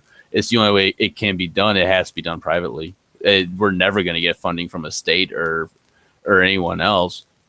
Men are going to constantly have to deal with the fact that no one gives a fuck about any mental disorders that afflict men. They really don't. If a man ends up going sick in the head when it could just be a matter of treatment, he typically half the time ends up homeless. These people need a place to go. They're not worthless. They're not scum. They're men. They want to work. They want to earn. They want to live.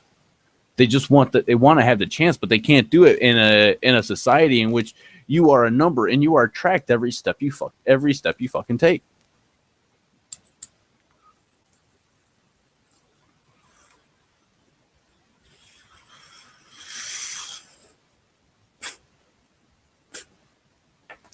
It's gonna create an entire underclass, and if there isn't something there to catch it, to try and maintain a form of structure for the men that are being affected and the families that are being affected, since it's private land, the men that are living there, they could effectively say they are tenants, that they are there on work aid.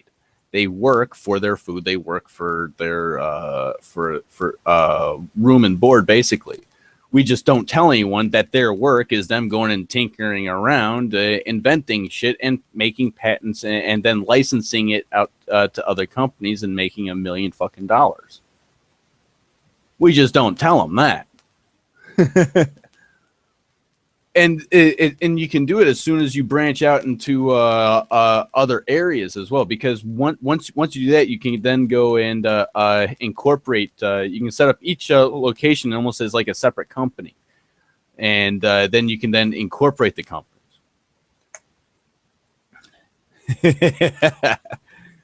I have actually thought about a lot of this. My dad, after working for McDonnell Douglas in the space program and on the F-15, he ended up getting laid off when American Aerospace Engineering got the contract for Apollo. He ended up going to Ford, and Ford paid for him to learn the art of patent law. So I've taken some of that knowledge from my dad and have figured out that we could do it as a community for all of us MGTOWs. We could effectively do all of this legally with the laws that as they exist today. We could actually go and do this. I didn't actually think about this as in depth as I'm going into right now until I did the seasteading videos. But I've continued analyzing all of this. We can do it. And we can do it in a way in which it doesn't take a lot of people, but the more people that go and do it, the faster it happens. To get it started, there only needs to be a total about 5 people doing this. in total, to build up the money, to build up all of the capital necessary to invest into such a project. You only need about 5, because it takes 5 people to go and run a pot factory. As a result, it'll take a few years. If it's only 5 people doing it, it'll take about 10 years, according to my math. It'll take about 10 years, and that's with the expansion. That is agonizingly slow. That is too slow. There are men that will starve to death by the time that comes to pass. It's too long.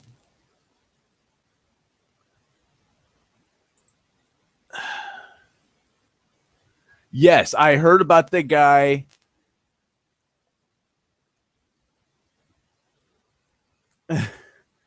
I heard about the guy who got in trouble for feeding the homeless people. That is bullshit. Leave it to fucking liberals to go and do that. I don't understand this. I really don't. I've been hard up, but at the same time, I've tried to help others. And as a result of me doing that, I am able to actually do this, what I'm doing right now. I have a roof and food and everything else because I helped out someone else prior to this. Call it karma. Whatever it is, I'm thankful for it.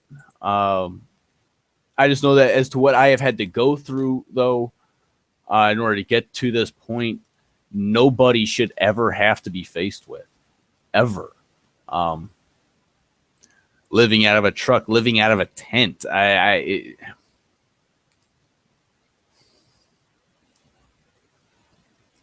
It's not fun. It's not good. But as of right now, I have been able to work on projects. I've been able to plan ahead. And in so doing and in so ranting and raving, and for many of you, actually, many people on YouTube, just the comments, you give me other ideas. I get things to work on. That's honestly where all this has come from. It really is. But yeah, we can do it with 5 people at the very minimum. But the more people that go and do it, the better. The faster it'll be. And the more widespread it is, the better. Like if we have people over here in Michigan doing it, great. Colorado, sorry, it's legal. The price is going to drop like a fucking stone. It's not going to be worth it. It's not worth the investment. However, Arkansas looks like it's going to be nice and prime territory. As an example, Nevada wouldn't be too bad, but desert, the water's going to be an issue. It can be done. It really can. And the more people that are involved and are dedicated to it, the better. I'm doing my part. Working on this right now. I have a couple investors on me. I'm getting the proof of concept up and running. I've already built it before, so I know it'll work. I just have to go and prove it to somebody else.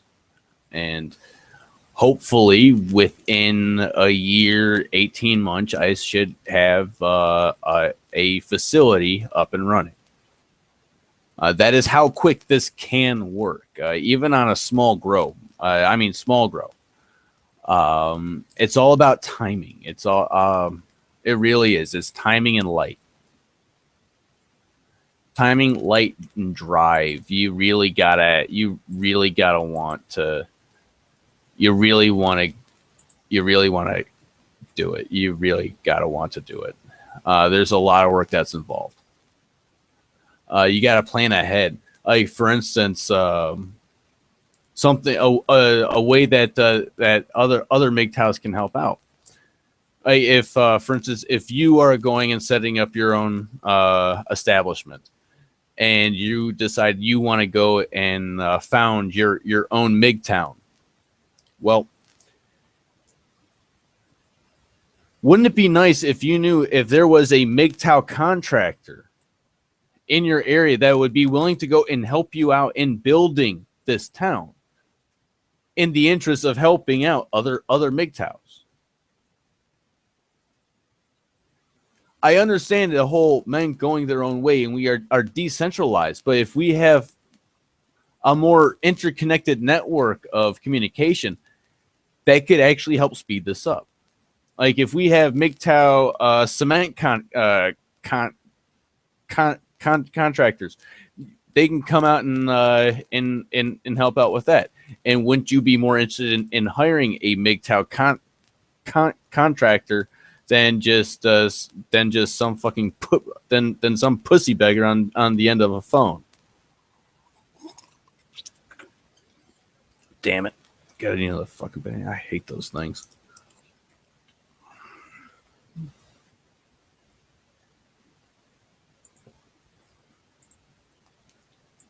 Let's see. Keep the meds moving. Oh yeah, you have to. It's actually set up with a 300 plant setup. If you when timing it right, I've already worked out the math on this. The whole fucking thing. You can actually harvest up to 6 pounds a day per site. What I mean by per site is 3 side by side suites. And the industrial complexes that we have on the side of freeways and shit, they all have warehouses in the back, and all those warehouses are interlinked with doors. Each one has their own address. Each one can go and max out for on the plants. They're just interconnected. It's a loophole. We just have to be really careful. It's technically legal, but we have to be careful on as to how we employ that.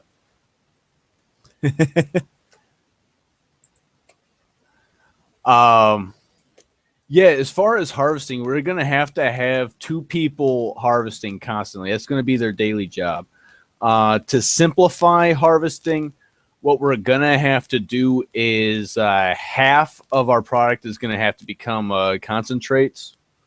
We're going to use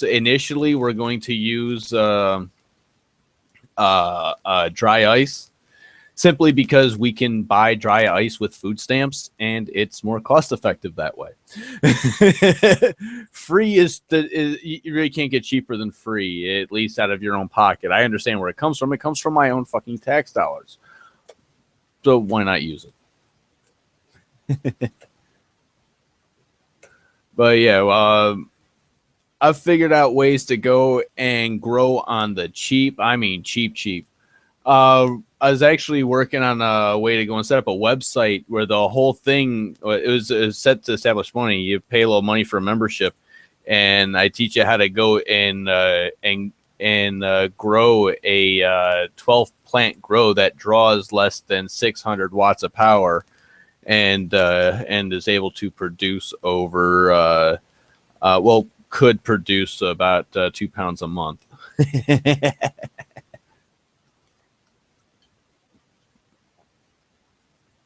Mm-hmm.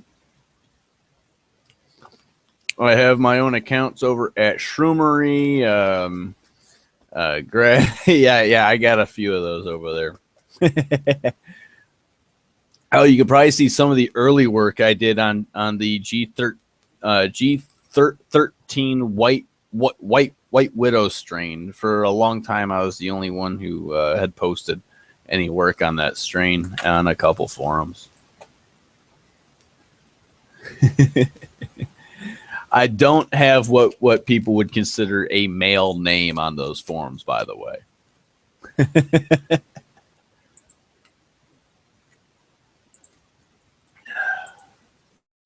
It's been so long. Grass City was one I posted a lot on.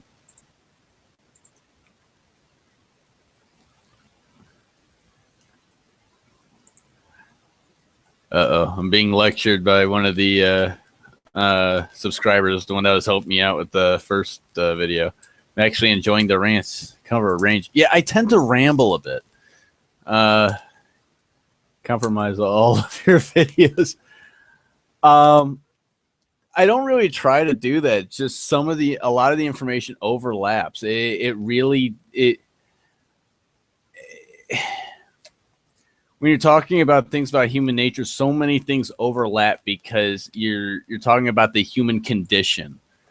I know it tends to muddy a lot of scientific study.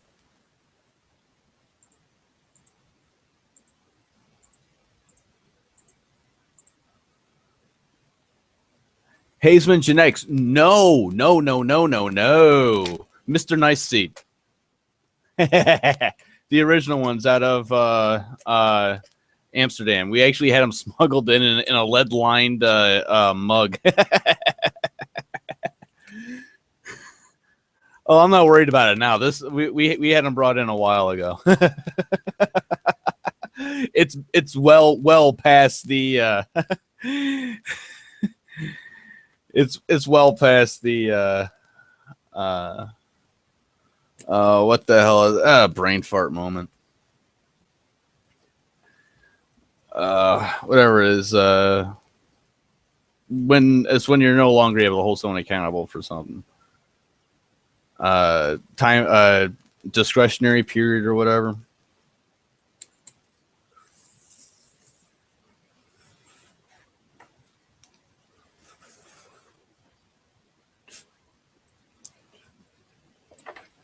Oh yeah, I'm a cheap smoker. I can make an eighth last a week. I've actually made an eighth while smoking every day. I've actually made an eighth last me nearly 2 weeks. Oh yeah. Well, no. Originally, I was prescribed Loracet 750s, and then they gave me 3. I was supposed to take 3 of the Lories a day, and then they go and counteract some of the drowsiness. They gave me 30 milligram Adderalls a day. I looked at that script and just said "fuck it" and walked into the medical marijuana clinic.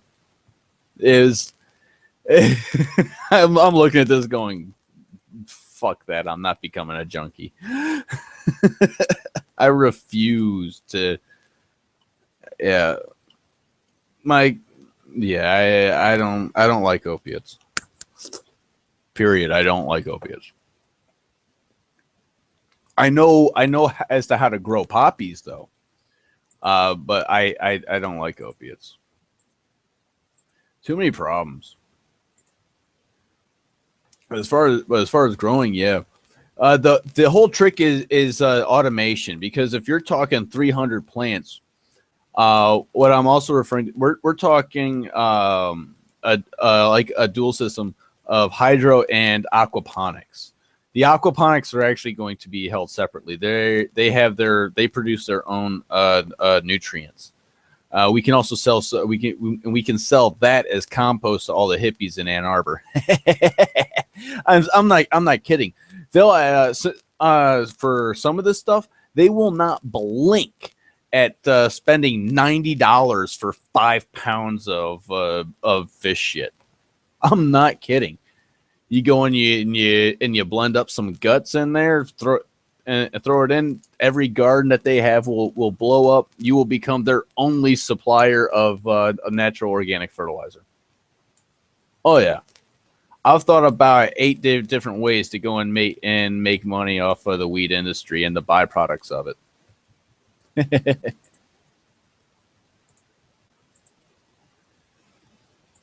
I really like other ideas too. You never know as to what someone else goes and comes up with.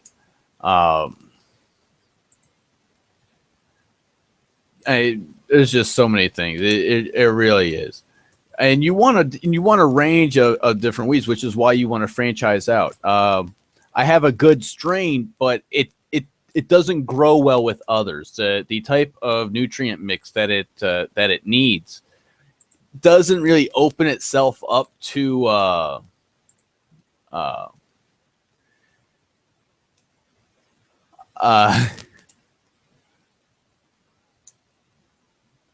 Oh yeah, spider mites. Yeah, but neem really helps. It's a natural, organic. It's a natural plant, and the extract of it, its oils, are a natural insecticides. It halts the biological cycle by making them sterile. Excuse me. You can also use, if you want to go a soil route, you can also use parasitic nematodes. What they do is that they will go through and kill everything, gnats, everything. Doesn't matter what you have, but it has to be in soil or some other form of solid medium. But yeah, parasitic nematodes. They will knock all that out. Spider mites don't have a prayer. Check it out. You can actually, if you go to a hydro store for them, they'll try and charge you like $25 for a tiny little pad of them. Think of something about, I don't know, that big or so. It's a waste of money. However, if you go online, you can order them from Home Depot, and you can get a huge jar of them. Right, instead of that tiny little packet, you can get this huge jar, and it's only like $20. Oh yeah, as far as reservoirs for like small home grows, don't fuck a hydro store. IKEA, you can get the same kind of tote. You can cut the same holes, set the same drainage. $5. You want to figure out how to go and grow cheap. The best way is zero electric bill. That means you have to get the wattage down low enough so that it can run off of solar panels and off of stored energy.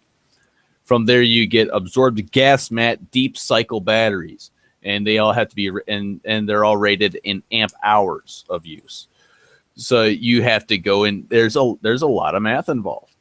But yeah, I was going to set up an entire site to teach people how to go and set up a cheap, efficient, and effectively invisible grow within their own homes, almost in a attempt at trying to.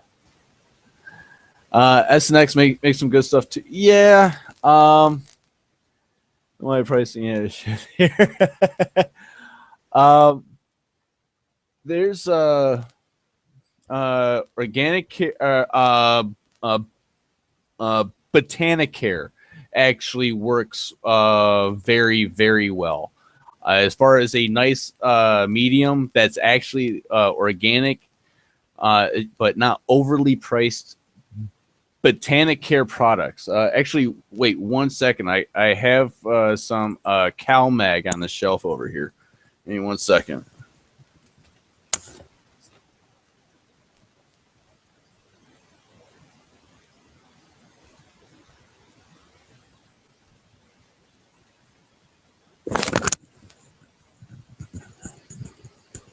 Oh yeah, it's the one that has the tomatoes on the front. They have one for hydro and they have one for soil. Hydro can be used in soil. Soil cannot be used in hydro. Just as a note, I made that mistake once. It's not one you'll ever make again. Your pumps will die. Pro mix soil, yeah, that works. Except with certain strains, you still have to go and balance out the pH. Most of them are actually best. They say 5.8, but I've actually found about 5.68 to 5.72 actually works really well. But it's hard to keep it in that tight of a range. It really is. You got to be on it. And the easiest way to be on it 24/7 is to actually have a sensor in there and to have a computer running to go and release salts and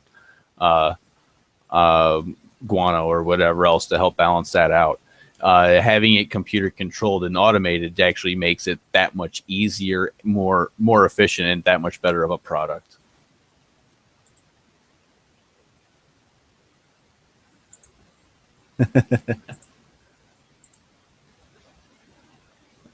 I trans.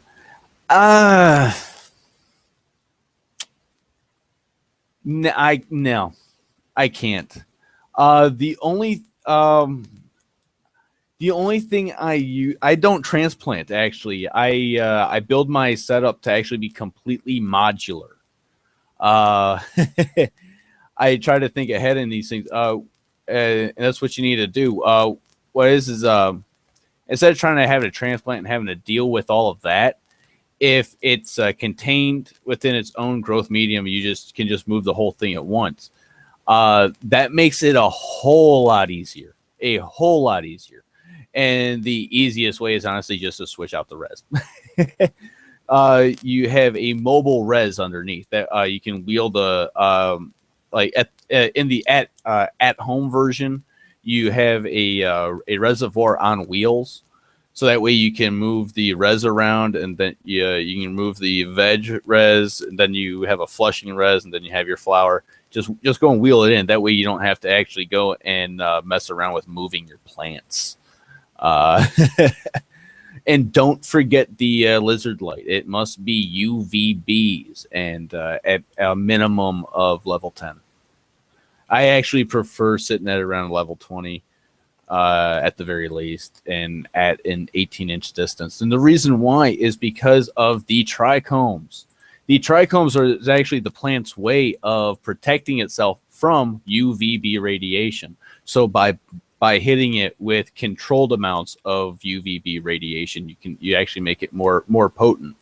I was actually able to achieve 30% on one of my tests. But yeah, a product like that can definitely go and fund a MGTOW. Oh, damn, 7.5. Holy crap. Oh, wow. Oh, man, I am so sorry. Whoo. Yeah. Ouch. What the hell are they putting in it? No, they're putting in fluoride in there, aren't they? Yeah, you're going to want to go and run that through an RO system and then distill it. Easiest way to distill it is with a pressure cooker. You get you get your water, you throw it in the pressure cooker, you tighten it down, you take your hose, you stick it on top of the pressure cooker, you run it. It basically you're making shine. You're just doing it with water. But yeah, you need to distill that. Do not trust that water. You should not be drinking that water, man. Come on. Don't drink any of that bottled water. Clean and distill your own. Don't trust anyone else, and test it. You need a TDS test, and you need a electrical current test, an ECT, and a total dissolved solids meter, along with that pH, because I guarantee you that's probably sitting up at a ECC at probably at about 233 if you're sitting at 7.5. Oh, that's gotta hurt. That has gotta hurt. I don't know if I would even consider trying to grow with that water. You're honestly better off going to Walmart and buying distilled water if you don't think you're able to distill it yourself.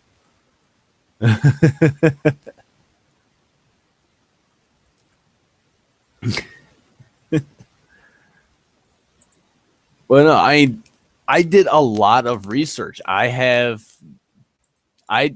ripped these plants apart chemically to know, and you have to do that for each strain. Believe it or not, the chlorophyll characteristics can differ slightly. It's minuscule. And the reason why I say that is you can on a genetic test you can actually see what parts of the genes are more activated, or they get the most out of what chlorophyll, at what energy, and how much glucose, I believe, that the cell, or that the plant cells are pumping out at, based on the amount of light and the wavelengths of light that they are receiving. Ugh. I think I just talked myself in a circle on that one, motherfucker. Ugh.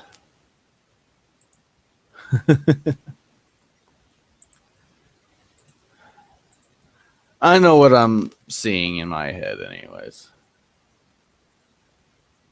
Easy cloner. Oh, easy cloner. I hate that thing. I hate easy cloners. I do. I hate them with a passion. I do. The core will go and gum up a water pump. If any of that core ends up in the water, and it will. Same thing with Hydroton. I kind of go old school in the way. I have to be a little more careful with salt because I go out and use peat gravel. I use peat gravel on a near constant dripper feed.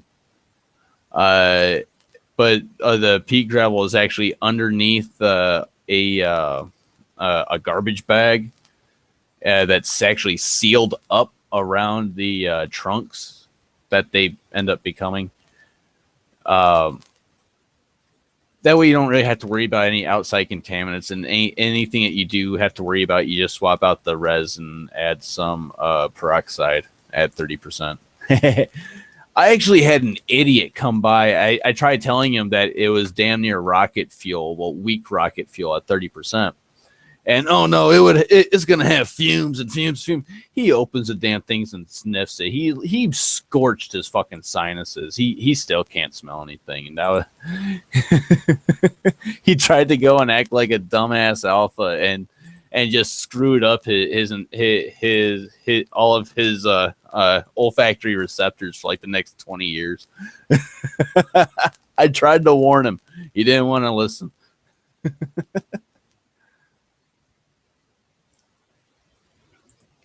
Well, yeah, you can gain a lot of information as far. I say a lot of tech and solar, mainly because we're making a lot of advances in solar. Wind is effectively a dead technology. It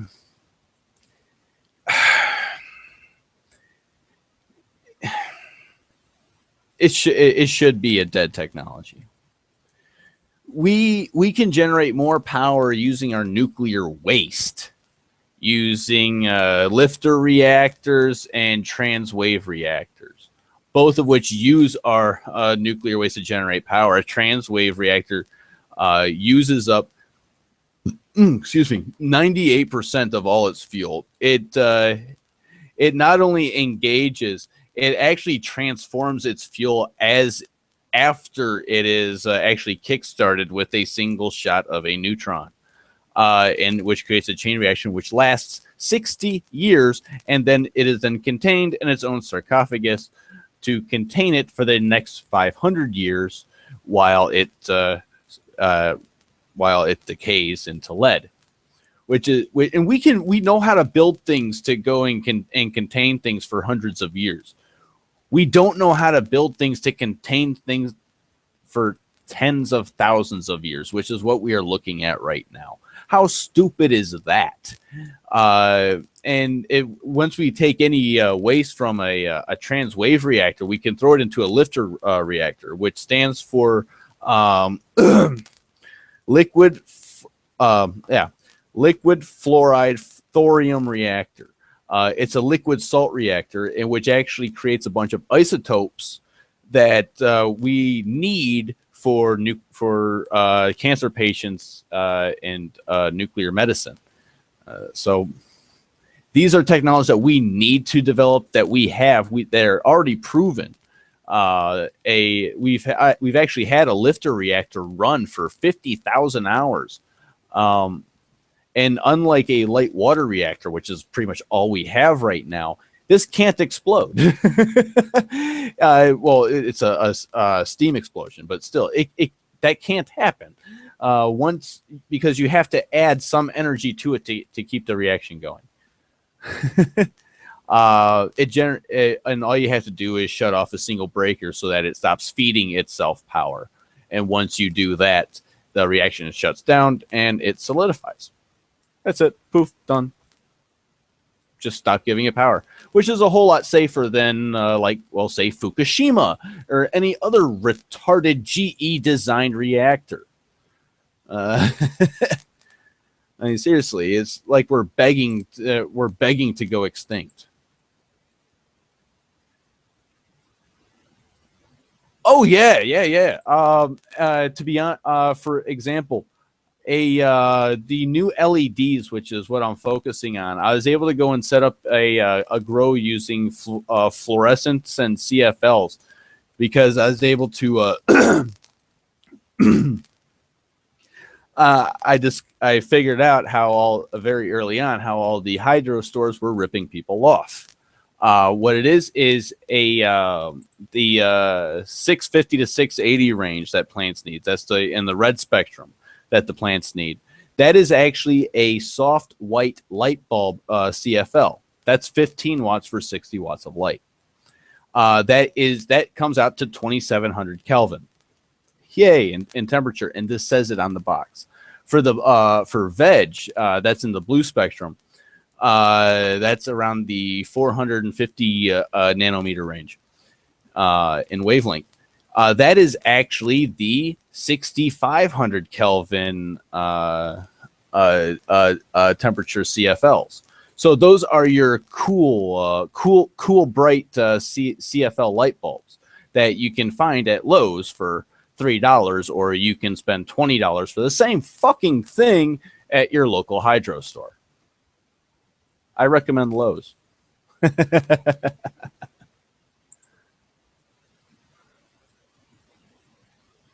And that goes and drops that alone goes and drops it. I've had lots of success with CFLs.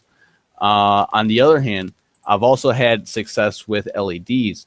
I tried it out first time, literally bought a panel off of eBay for $15 fucking without even thinking about the spectrum.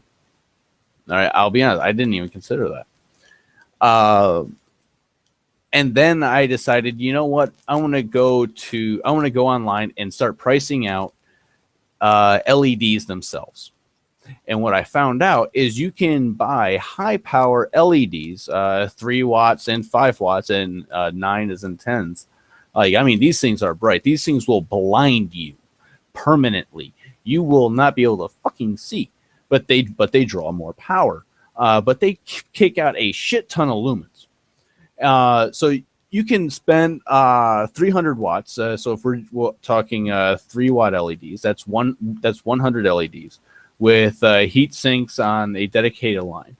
So you're talking if you're building the solar panel yourself, which part of the website was supposed to be for, you could build a solar panel and purchase the storage capacity, because you're using let's just round it up, say 3 amps. So you want it to run approximately 36 hours on battery power, just be on the safe side. At the very least. So you're talking what? 2 amps. 150. No, to be playing on the safe side, because you can only really run a deep cycle battery down to 50%. I'd recommend no less than 80%. So you're probably going to want like a 300 to 350 amp hour deep cycle battery, and you can charge that up with a homemade $20 solar panel. All you need is some garbage picked plywood, As long as you have some finishing nails or something, you can make cradles for them. You can glue them into place. You can use some caulk, glue guns, effectively whatever you have around the house.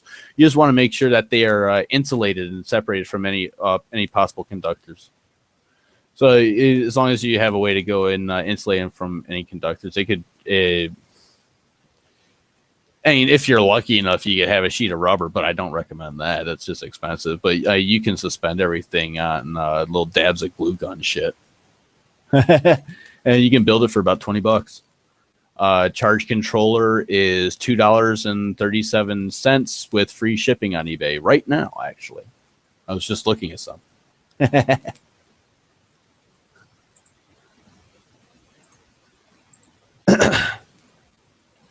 Rabbit manure, yes, it is. I'm actually working on what is called hairoponics right now.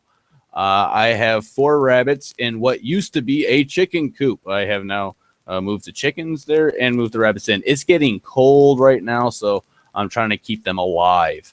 I'm experimenting with a number of different ways. The reason why I started experimenting with this was because a friend of mine asked me about a bunker. I came up with a number that he really did not like, 50,000 square feet. Reason being is the weakness of every bunker for every dumbass moron fuckwad prepper out there is one thing that every bunker has. It's a Achilles heel. They all have an air vent. All you have to do is seal that up. Yeah, they may have a crank to go and purify any air of anything, but if there's nothing to draw in, they suffocate. So I asked the question, how big of a place would I have to generate my own oxygen and scrub it naturally? Which means plants, easily enough broadleaf plants. It's just easier that way.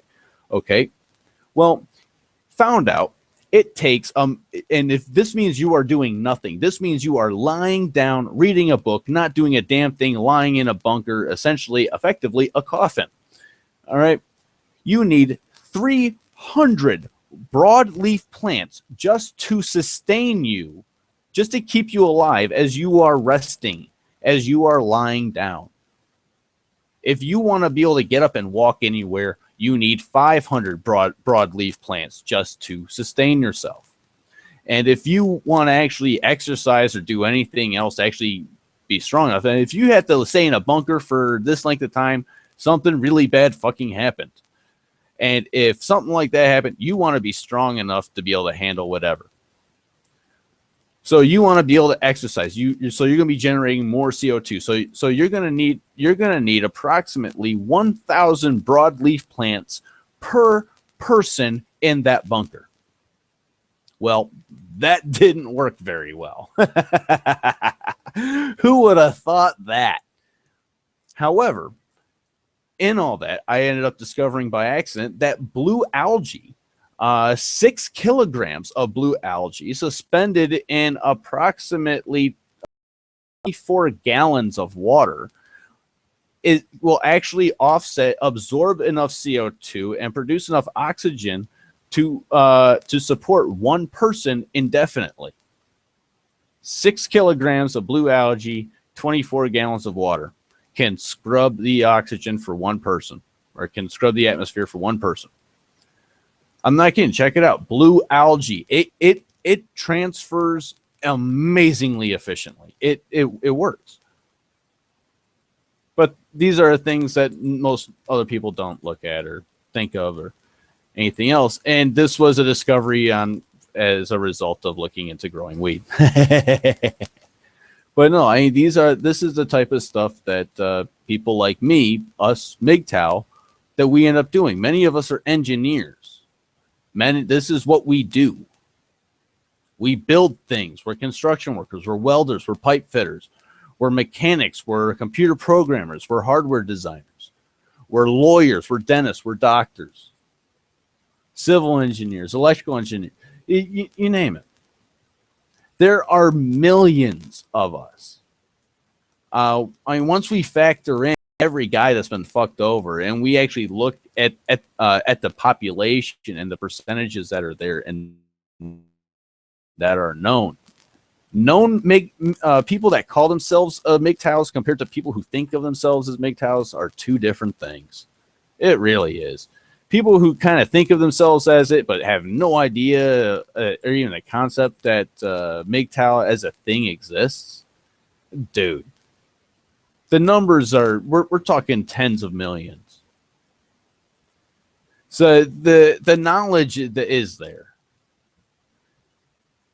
And if someone like me can learn and figure out that 6 kilograms of algae can go and do that, I'm just one of us going and putzing around reading shit.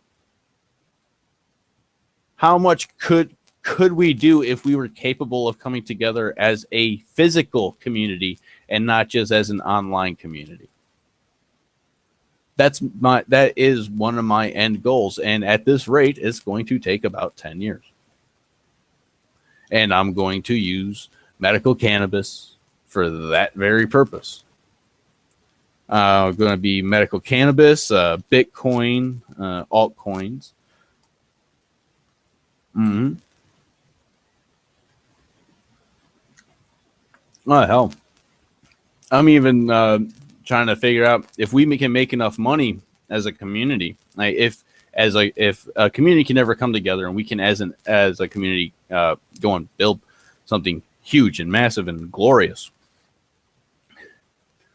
we can fund scientific research. No longer will these lab techs and bright minds coming out of college have to go and pander to some politician or some special interest group. They can come in and have the freedom to research because we will have the assets. We will have these surplus assets to do with as we please. And generally, as men, we choose to take that next step. We choose to walk down that next path. We choose to go on that next journey. I don't know about anyone else, but I've always had this yearning for adventure. I had thought when I was younger that I would lose this as I got older, and you know what?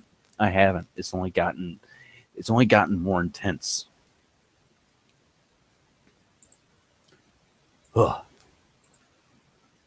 If you stack in layers like permaculture, you can put a lot more plant. Yes, you can. As far as stacking plants, you can actually go up and have up to 7 tiers, but that actually takes a lot more electricity. You really can. The reason being is as they grow, they become bushier. And as they become bushier, they will block light from getting to other plants.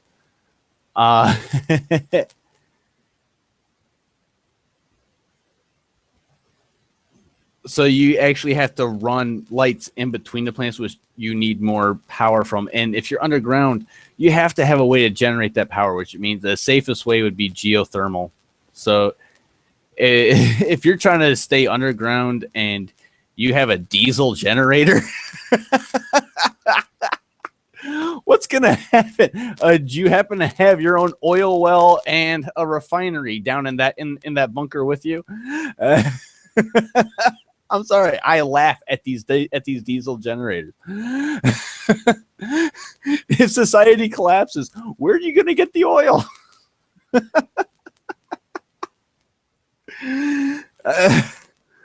You have to wonder about some of these people. It's almost like they do it and leave logic behind them. They just get so excited about their new toy.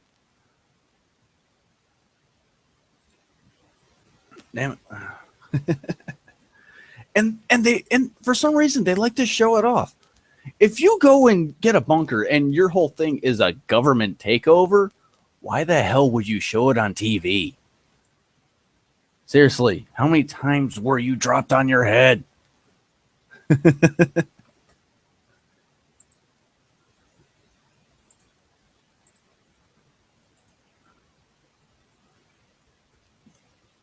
Most of the Earth's algae, yes, it does. Not only from the algae, but also from the phytoplankton. Oh, actually, I'd have to say that they are about equal between algae. I know you can say that. Well, you can say the same thing, but they're not. Diatoms are not plankton.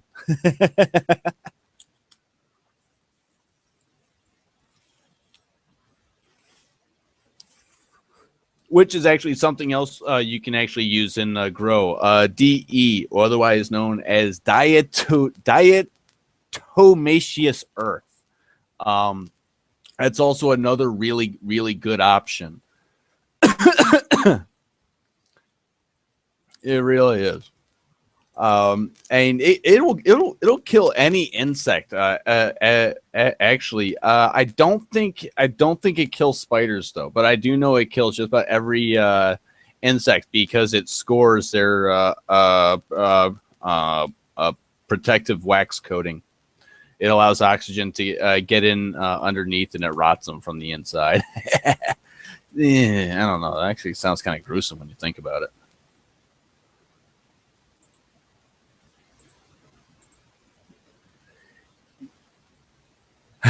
You'll get some government moles. Yeah. Yeah. I kind of expect that.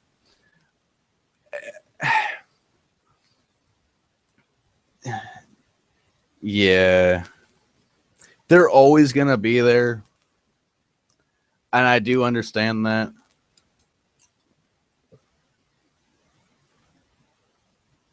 But I also know myself.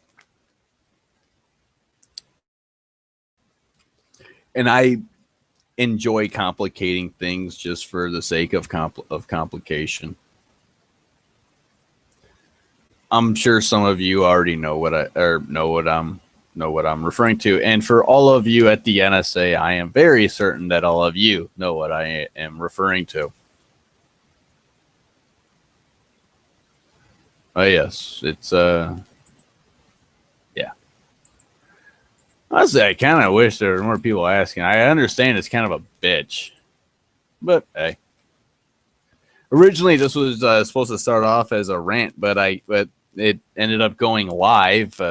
Sorry, and people started coming on. This was really supposed to be a recording, and it ended up as this. I don't really know what to call this other than ranting and probably annoying a fair number of people who probably thought at one point in time, well, it's kind of cool, but you know, I'm really getting kind of tired of this.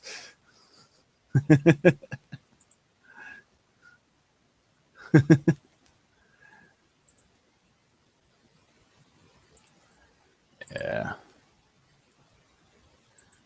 I don't. What the hell was that? I just saw a bunch of stuff pop up in my spam folder. What the hell is this? Community.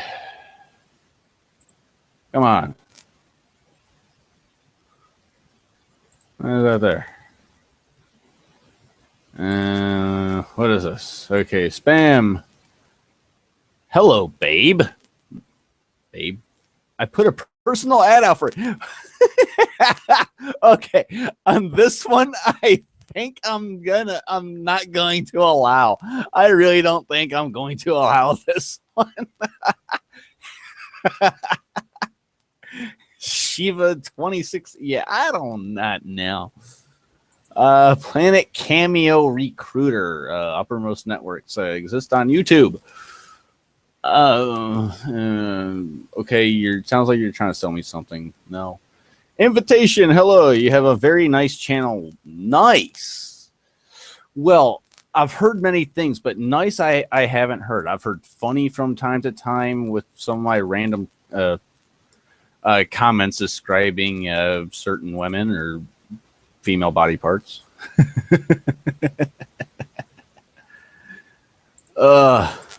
You know, the first time I heard the term meat curtain, I thought they were talking about grandma titties. And then I went up to City Club up in Detroit, and someone showed me. Oh my god, I don't. Oh man, that scarred me for life.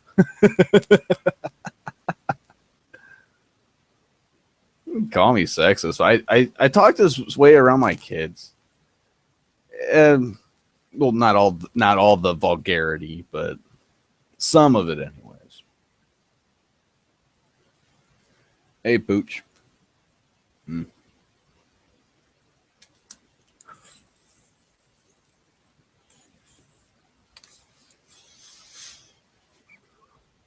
I it should be public comment on YouTube, so you really shouldn't have. I don't think you should have to be signed in to actually comment or anything. I think guests should be able to comment as well. I believe. Add to share more. Yeah, it should be open to everybody. Come on. And if you want to, if you actually want to listen to me talk, you can at least kind of tell me as to what you want to know. Do I know everything? No. Do I want to know everything? Oh, hell no.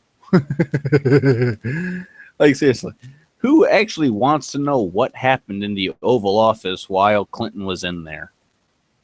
I sure as hell don't. I mean, I'm sure Charlie Sheen would. I don't know. I don't know. I wonder if they could actually like have like a Bill Clinton, Charlie Sheen fuckathon. Maybe that'll keep every woman in the country entertained long enough to allow all of us to escape to sweet serenity.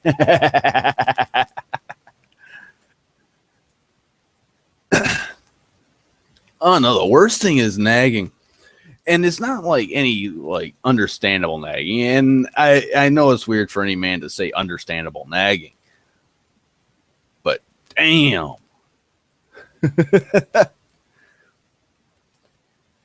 I can understand some nagging if your wife is over there and she's asking you, hey, could you like help out with the kids? And you're sitting there playing a video game. I can kind of understand that because, dude, they're your kids. But on the other hand, if she's sitting there going and nagging you that she wants you to go and build her something because she's curious about what something looks like, that is not understandable nagging. That deserves to be ignored. That deserves to be flipped off. Yeah, just no. That no. Yeah.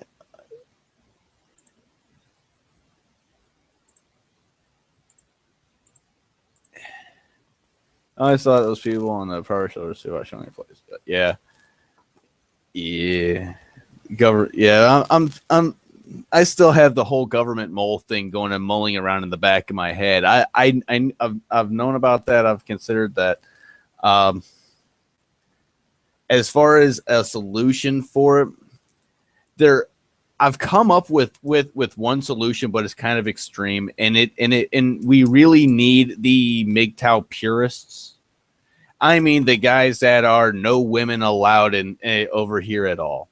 I mean, none. And it needs to be established as a MGTOW purist location. We can have like a house or gathering house up front, like if your kids want to come to visit or whatever.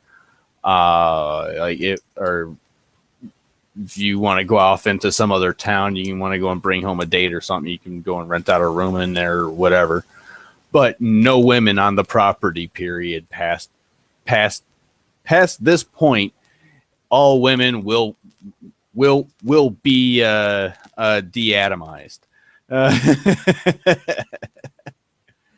It's kind of extreme, but I'm assuming you understand satire. I don't really think we have the. Well, actually, no. I think we do have the. No, we don't. We have a nuke does not de-atomize you. We would need a lot of antimatter for that. Ooh, that would be expensive. Yeah.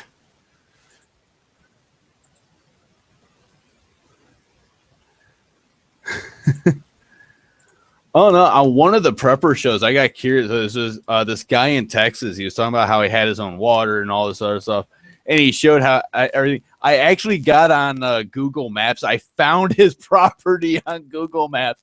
I found every weakness on his property, and then I watched the episode all over again. Oh my gosh! I saw that. I was like, no, they can't really be serious. Everything he showed on there was on the Google satellite image. It was twisted. Oh my! How dumb do you have to be? If you oh.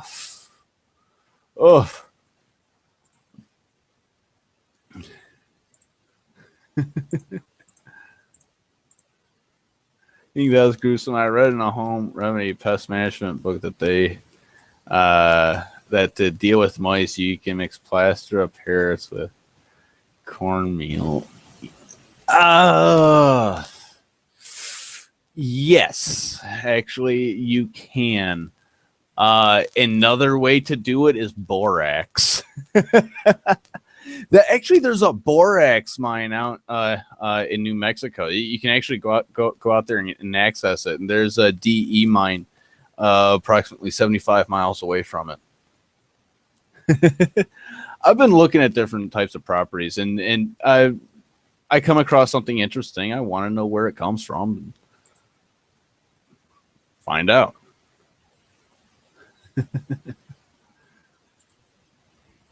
Yeah, I'm just one of those curious people. But yeah, you can do that.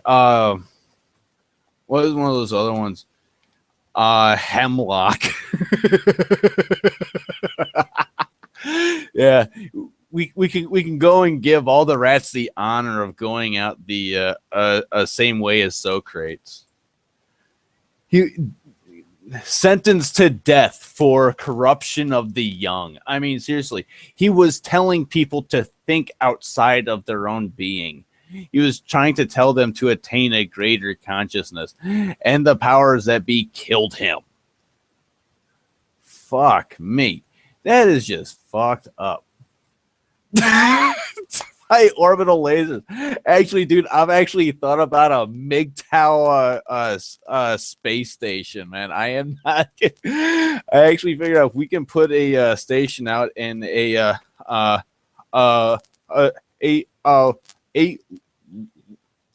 Lagrangian point, we can actually focus in enough solar energy to effectively create like a 50 gigawatt laser. I mean, seriously, if we're out at that point, any government interference, no, you can't go to that asteroid. Well, fuck you. I zap your capital. Or a tungsten rod from the gods. That. I talk about targeting. Oh. I mean, with weapons like that, no one would want to start a war.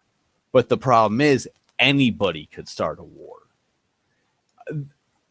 I have mixed feelings about directed energy weapons, mainly because directed energy weapons can be turned into directed energy propulsion. Like currently, right now, NASA is working on X-ray propulsion with zero propellant, just using radiation. This type of technology evolves from weapons technology. Sadly enough, I wish we didn't have to worry about the weapons tech, because I have my own theories as to where the weapons tech is going, and I really don't like. I don't like the odds. I don't like how the odds are playing out. There is a right way and a wrong way to approach the singularity.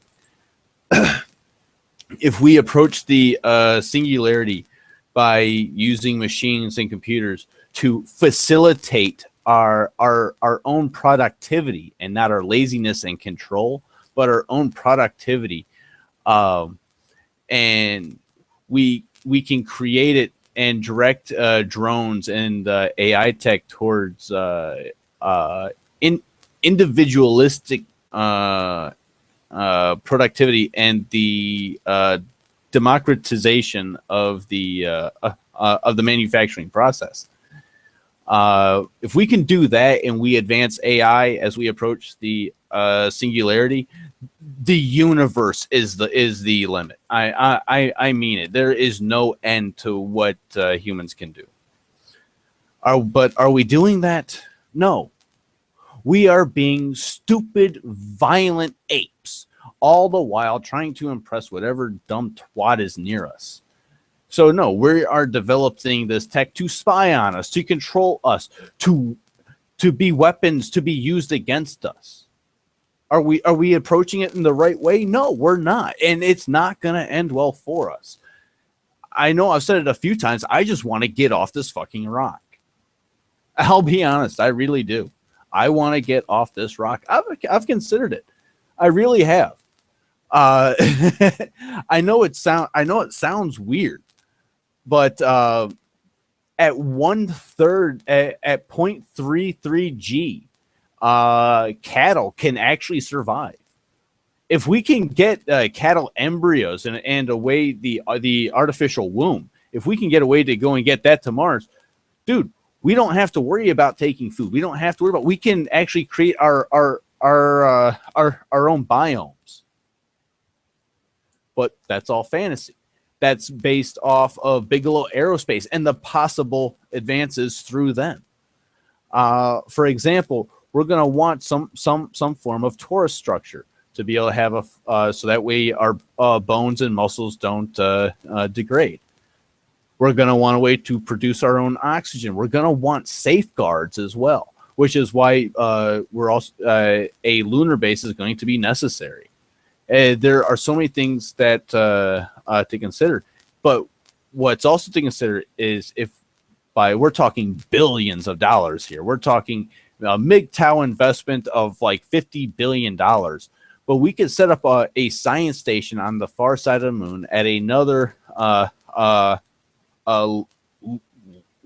Lagrangian point and rent it out to labs, because that is the quietest place in our entire solar system. The amount of science we can gain from having a science station there is immense. The amount of science we can gain by exploring the depths of our oceans. The amount of knowledge. We can advance ourselves 150 years over the course of 30. And I'll be honest, it depends on what we do as men, as MGTOW. I'm saying this with like 7 people watching this. Not a whole lot of people. I don't care. But that's just it. The potential is there. I can see it. I see our advances in graphene. I see our advances in new metamaterials. As to what we're doing, it's just amazing.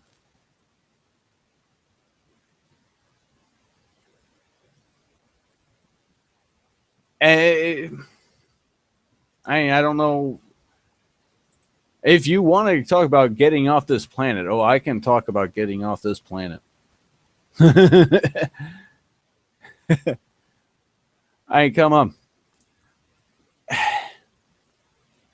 I love the Bigelow Aerospace designs. I really do.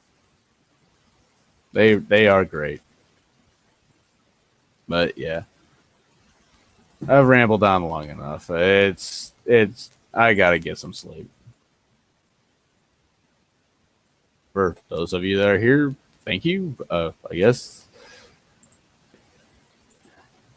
it's been warm. Wait, if solar panels get cheap enough, the deserts are looking pretty appealing. Yes, but not really. The deserts will not ever be used for power generation. It's not possible. No.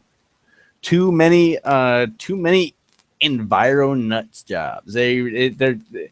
Do you honestly think any of the Greenpeace fuckwads are gonna be okay with going and covering millions of acres in a solar panel? No. The solar collection mirrors and sites out in Arizona, guess what? We're spending billions of dollars helping these companies out, and now they need another handout to go and bail out their investors. It's not working. Photovoltaics is about in advances in that, thanks to new materials. That's about as good as we're going to get it for a while. Not until we get a satellite up in orbit. Actually, no, we're going to need we're going to need 5 to 6 of these satellites up in orbit, and we're going to need a number of stationary here on the ground. But there's actually a Japanese company that's actually working on this right now, actually. On getting these satellites up there to collect solar energy and beam it down in the form of microwaves to then be processed and sent out through the grid. It's actually really cool. They actually want to go and build a solar ring around the moon too. That one I think is a bit audacious, but if we can go and master this concept of 3D printing and remote refining, we could do it. You can use a solar furnace. We're using them here on Earth right now. We focus in solar energy and we melt ceramics into just liquid. We can go and use that to go and melt regolith and melt that down and separate its base components and turn it to whatever we want. Well, we aren't quite there yet, but we're getting there. We're getting we're advancing to the point of being able to do that. And if you're able to print a solar panel, all you have to do, all the cost is the cost of a lander and this machine, and then you just leave it up there and let it do what it does.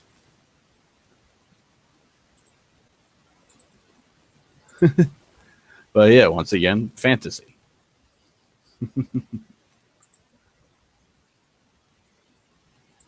Who doesn't like fantasy? Who doesn't like to look forward and see what could be? And I think we're only gonna get to that. As sick as it is, we're probably only gonna get to that as a result of the backlash to MGTOW. We get all the feminist kooks, and then we get MGTOW. Or no, then we get the MRM, which can't do a damn thing. Then we get MGTOW, which makes the women start to hurt. And then the MRM starts making advances, but only because there's this huge group of men that are telling all these women to fuck off. Only because there's this huge force behind it now is the MRM really advancing. So it's only really moving forward as a result of the awakening of the MGTOW movement.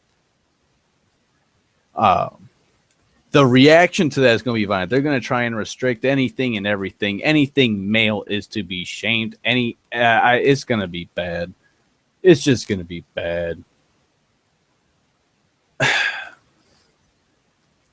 So we're going to want to have a place to go, and that's going to be a business model within itself, which is where a MGTOW comes into play.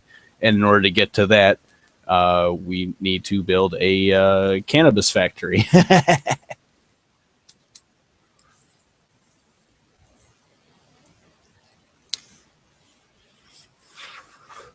But each factory and each location can go and specialize in a specific strain. And if we're all tied together through our own airport system, we have our own airstrips and our own private aircraft. We can do that. We never have to worry about cops on the ground or anything like that. We just never have to deal with them. We don't have to deal with the dickheads.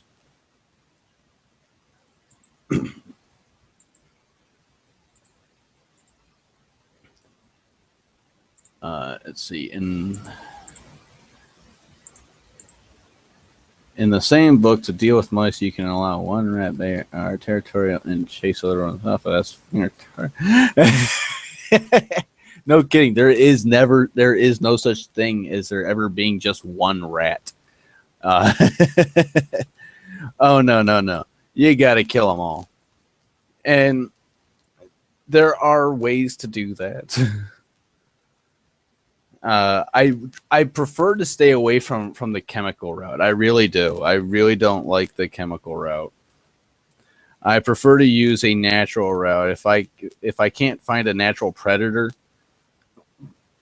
that is native to the area, then I'll try and find another another biological route, because a chemical route has very lingering effects, and I don't know if I want to go and grow something there, if it's outside in the dirt in a garden.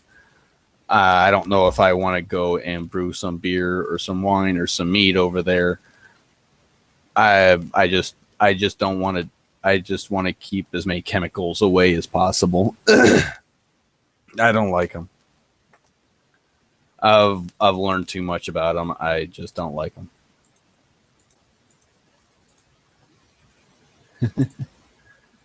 We can do it. The whole sea thing, yeah, that's death easy. And as far as there's no place left on this planet to hide. There really isn't. If you want true freedom, the only hope any of us have is to make it long enough for like nanoprobe implants for damn near biological immortality, so then we can live long enough to get the hell off of this rock.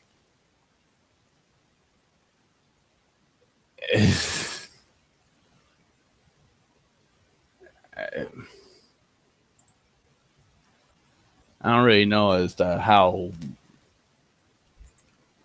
Let's see. Can you turn rat into mushrooms? I don't think so.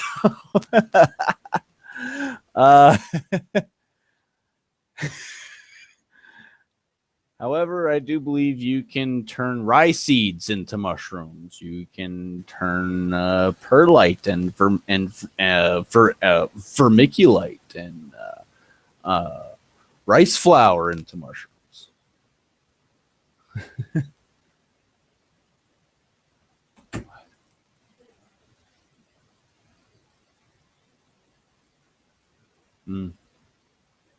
Potato water, huh?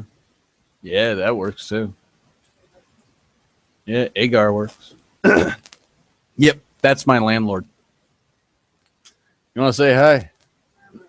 No? All right. This is originally started as trying to do a MGTOW video and not realizing that it was going up live on YouTube. And then it just kind of became a conversation. Well, kind of has different questions over here. A lot about growing weed.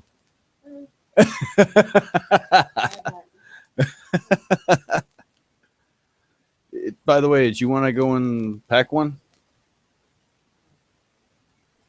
Okay. Let me kill off the rest of this ash. Damn it.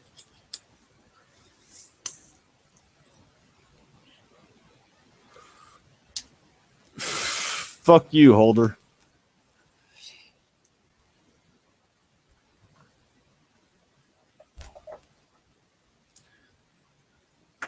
Knock those ashes out.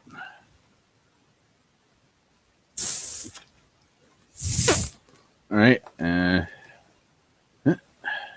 you go. I await the fully packed bowl. The bowl of enlightenment. Actually, truly why it was made illegal. Seriously, how many people here realize that half the reason that marijuana was made illegal and they put the stamp tax on it was because the politicians in Congress at the time were afraid of black men sitting around smoking weed and talking about their life and society. I am not kidding. They were terrified of black men sitting around and discussing. They were terrified of black and white men sitting around and co-mingling in bars and in jazz joints. I mean, come on.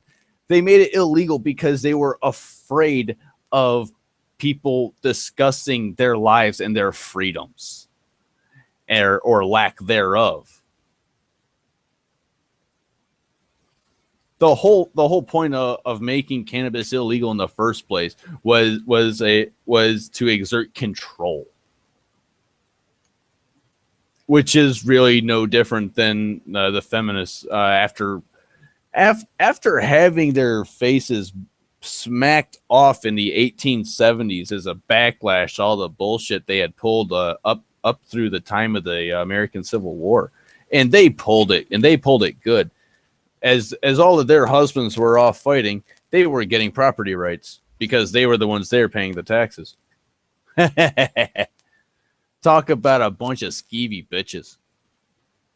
Well, the men got back at them, and then we had what many of us call first wave feminism as a result of the backlash from the backlash. I don't see this ending until we just say bye.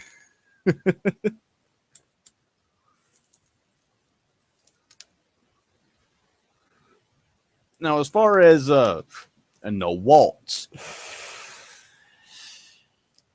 well, how do you control people's or a woman's behavior and actions? The same way you control a man's behavior and actions, through social pressures.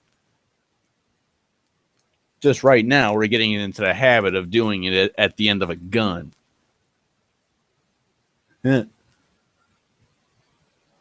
Wow, this range just kind of bounces around. It really does. But yeah, I think Nawalts can exist. In one light, I'm looking at one right now, but in another light, no, she's just like all the rest. It all depends in the context of which you are referring. You really are. Yeah, I'm not going to argue with it.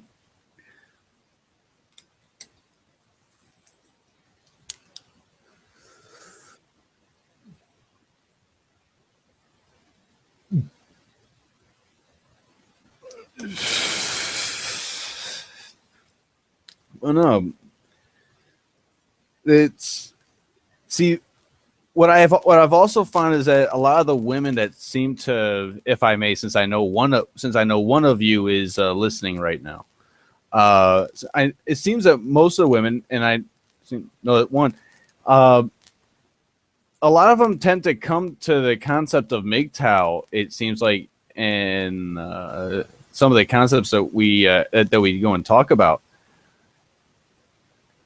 Many of them come to it as a result of the men in their lives.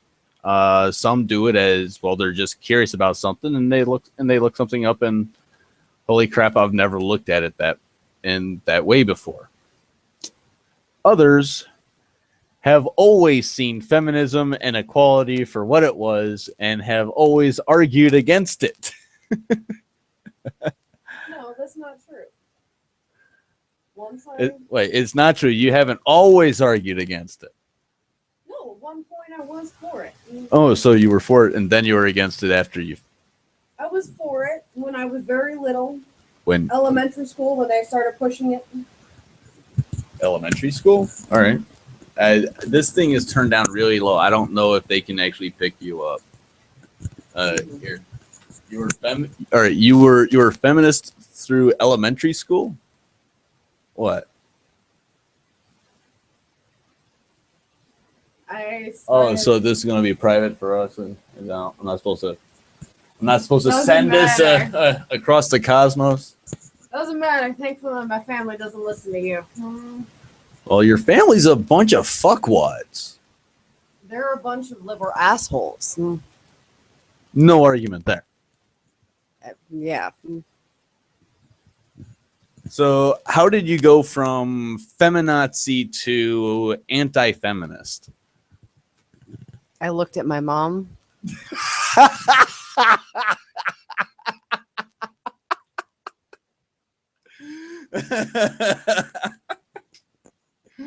Wow. To be honest, though, if I had to go and look at that fugly, saggy twat every day of my life, I'd go ape shit. No, she was supposed to be a strong woman. Yet, as a kid, I was the one taking care of my younger siblings and doing half of the housework. I didn't say how she was the strong woman of the house. I was the strong ass woman of the house. She didn't do shit.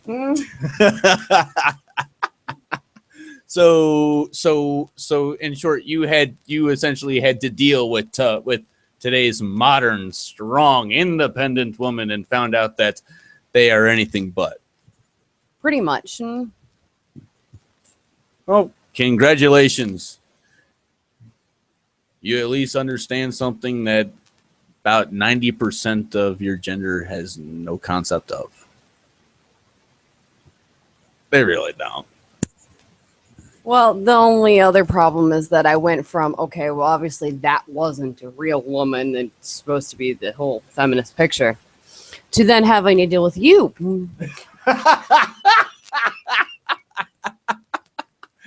So the asshole dickhead did what?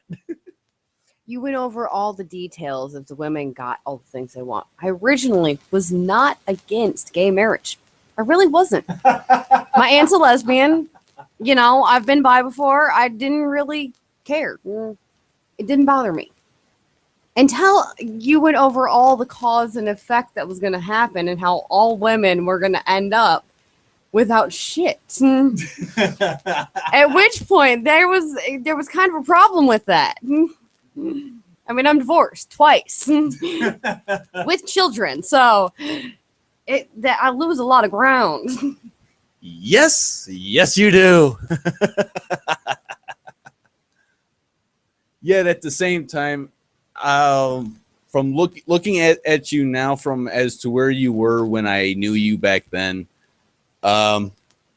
you've actually learned a lot since then. You don't have the same concerns as you did then. You have different concerns, yeah, but I don't. It doesn't seem as though you have the same concerns. Not really. I mean, I have a lot more kids from when you first met me to now with deadbeat ex-husbands who don't pay anything. One is actually hooked on drugs because I found him, and he's literally living off of his brother while he's shooting up a whole bunch of drugs. Wonderful. Wow. I just had to explain the whole deadbeat because I don't want someone to assume, oh, she's a woman just saying he's a deadbeat because she's not getting enough. No, he literally, in every sense, is. Well, in that sense, he could just be doing kind of what I did with my ex, effectively say, hey, I've disappeared. I'm a junkie. I'm some crack house. When in reality, I'm planning out a future cannabis empire. If he was that smart, maybe. Ouch. As a investor in this business plan, effectively. What did you think of the possibilities of this business plan being used as a way for men to create a form of underground railroad so we can establish a fresh start somewhere to where we don't have to where we can actually earn a living and earn something? I don't know. It doesn't really seem like much.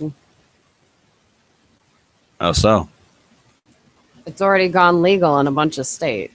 Yeah, I know that's a problem. It needs to be done quickly. It needs to be done while it's in the medical phase, while values are really high.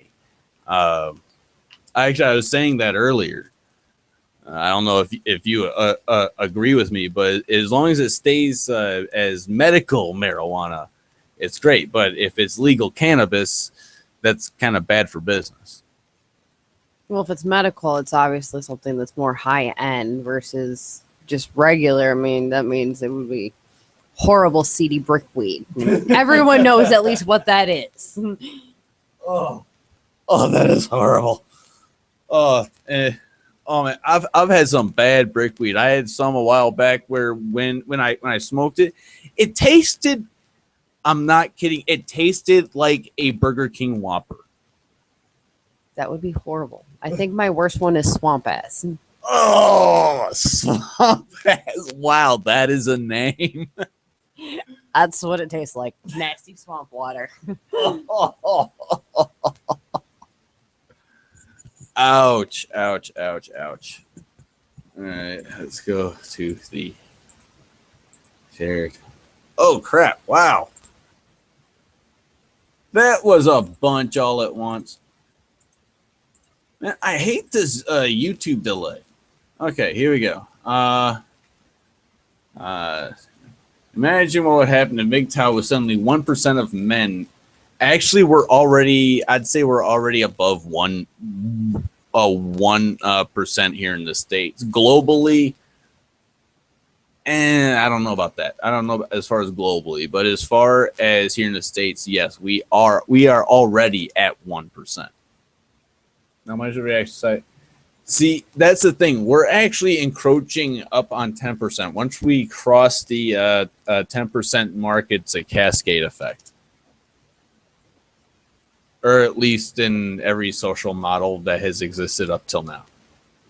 If we are to attribute certain things during each time period.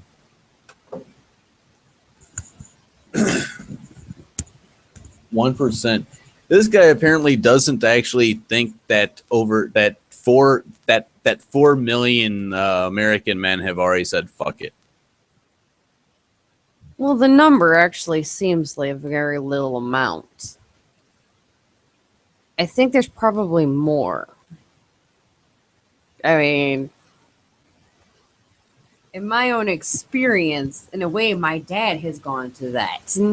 Your dad has, wait, the same man who was the little bitch ass pansy who allowed anybody and everybody to fuck his wife and probably allowed them to. Well, I don't really want to think about that. Oh, I really don't like that image. Really, your dad is. I don't want. I do not want to be associated with anything like your dad. Period. Well, unfortunately, it's kind of true. He's given up on women, so they fucked him over, and he's pretty much given up. I mean, he wasn't that bad off. At least he got the kids, and she was ordered child support. Not that she really paid that much, but she was ordered to. He got the kids because she was a sex addict crack whore. Well, technically meth head, but anyways. That's what the therapist said. Oh. Well, no. As far as, what do you want to know? We actually have a chick here. Wait, what was that about an Walt? What was that? Damn it. What was that? Let's turn your Walt's parent genitals.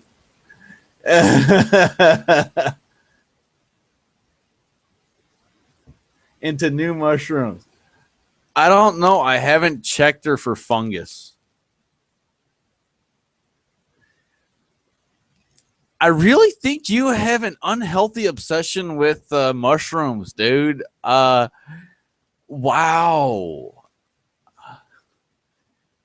do you really need like some wood chips or you could always take a drive out to Southwest. I mean, there is still wild peyote.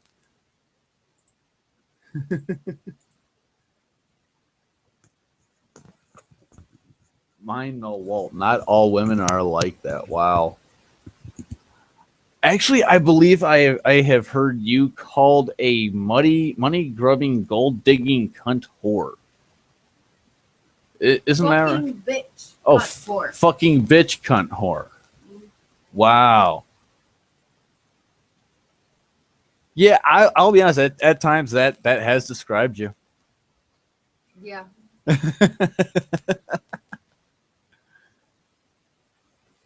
Wow.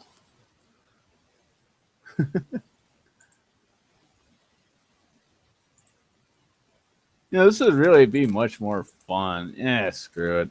Screw fun.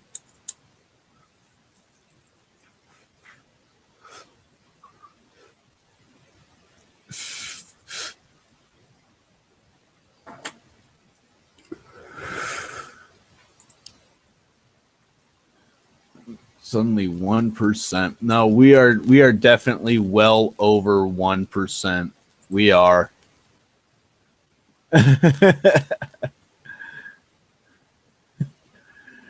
I got a lot of messages about turning things into mushroom. That is seriously, that's I don't even understand what that means. just someone having fun. Why not? Come on. It's the middle of fucking night. Here it's 3 a.m. What else you doing? You have some guy on YouTube just ranting about whatever. And he's not drunk on a Friday night. You know, it's amazing. No, but at this point, I'm fairly buzzed. Well, I guess you got your kick somewhere else. Is that it? Oh, I know that look. It's on the edge, ain't it? Yep. Oh, you booby trapped it. Oh, you bitch. It's half there.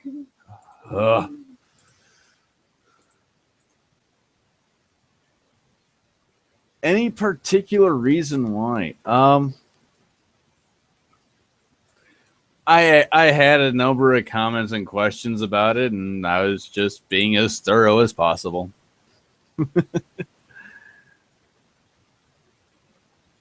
For a while, that honestly became the study of it became the single most important endeavor in my life, and it wasn't only mine. That knowledge, the acquisition of that knowledge became extremely important. So as a result, it was studied very, very intently. And in the process, we came across the whole doomsday prepper thing. And, well, hey. When that happened, we started looking at, bunkers. Well, how would you do that? How would you be able to survive in there? Because all you have to do is seal up the airflow and just wait until they come out. It really is quite simple. I mean, it doesn't even have to be high tech. All you need is a 50-gallon drum. All right. You take a hacksaw and you cut off the top of the air tube. All right. You take a you take a 50-gallon drum. You cut a hole in the bottom of it.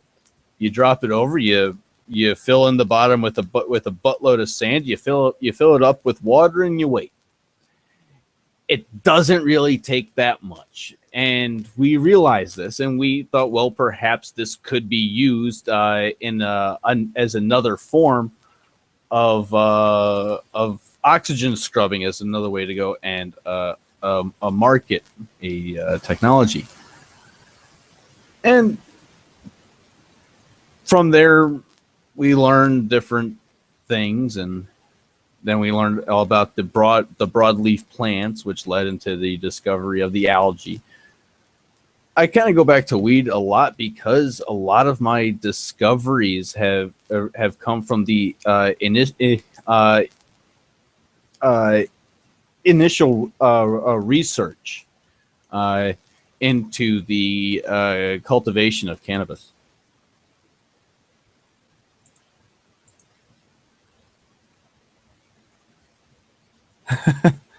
The meaning of weed. The motivate. No, and the motivation was survival. The motivation was survival and being able to experiment with different types of technology while having that experimentation being able to pay for itself. Very low budget, but always asking the universal question of what if and why not.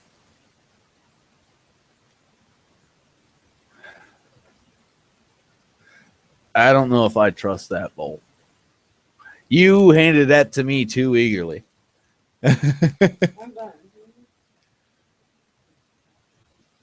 Uh-oh. Wow.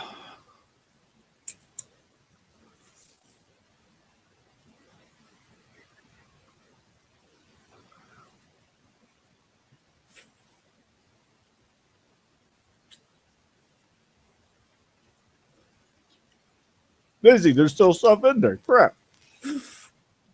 Shit. That took me by surprise. I told you I was just done. You're just a smart ass, aren't you? I like clove oil. Oh yeah. If you ever want to go and pull a funny prank on like a frat brother or something, you go to a health food store and you pick up a bottle of clove oil. You go and you put it in his body washer or whatever. When he goes and washes his junk, it creates this burning sensation, and the moment you try and wash it off with cold water, it makes it worse. The only way to go and get past it is just to get past it. You have to let it wait. You just have to wait and let it dry. But yeah, that is a good prank. Clove oil in your brothers or your frat brothers or your friends' shaving gel or shampoo. That's a fun prank. It's orange oil does the same thing, but that one has to sit on the skin for a while. Clove oil is a bit more instant.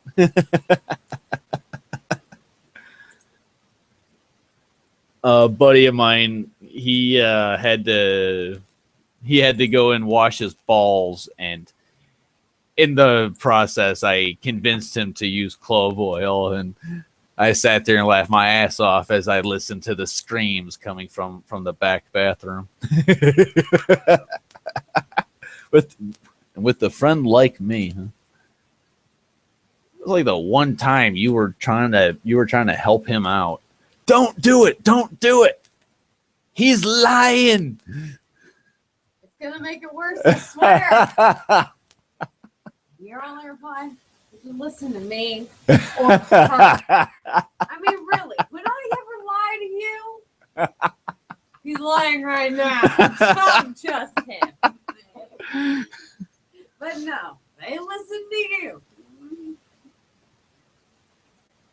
Bruce Thompson, backlash. Okay, wow. Okay, can I join this? Yes, you can. Everybody is welcome. This is open to any, all, I don't know, In New Zealand. Ooh, the land of the Kiwi. Sweet. Hey, man. I've been hearing you guys have you guys are among the freest countries in the world right now. Congratulations. We're sitting down at 21. You are in the top 3. God, congratulate. I really wish I was there. But at the same time, I keep hearing a bunch of weird stuff from over there about feminists taking over. I mean, literally everything. What's going on?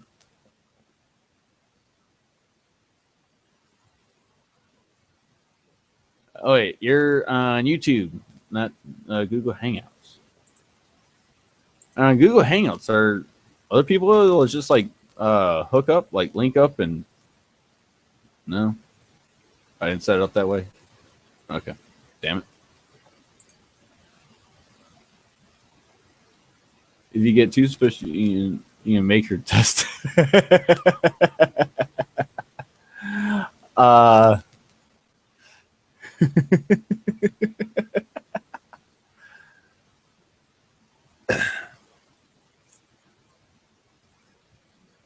Well, let's see.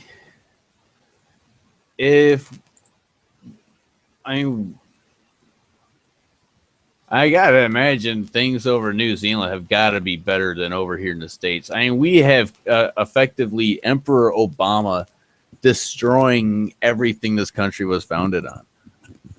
Wait a minute, I got an idea. Hey, let me ask you, as someone who has benefited much from the system to date, do you think that the moves of Obama on the immigration thing is a good idea? No. That's a lot of people going on the system real quick. We can barely support it now. This is going to end up really bad. All right. Now, here's a question. You are a mom. So what do you think of our country's response to the whole Ebola thing? It was really fucking stupid. I'm glad that my kids are homeschooled and don't interact with that many people.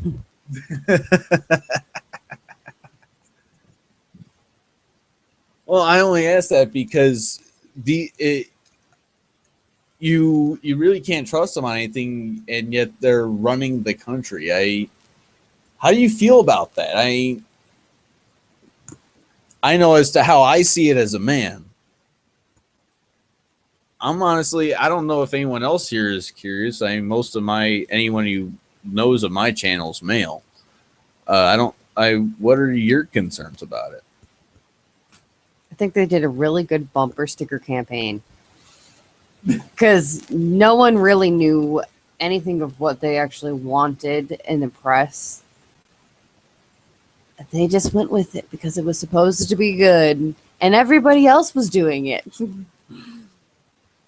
And somehow it worked.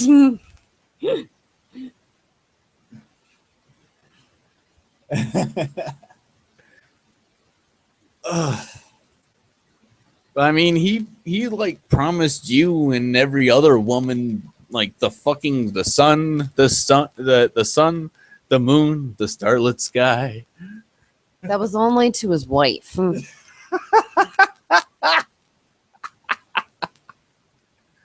If he lost round 2, he was getting divorced. So, are you saying that the big booty beauty at the White House is a gold digging twat from hell? That's what the tabloid said. And what?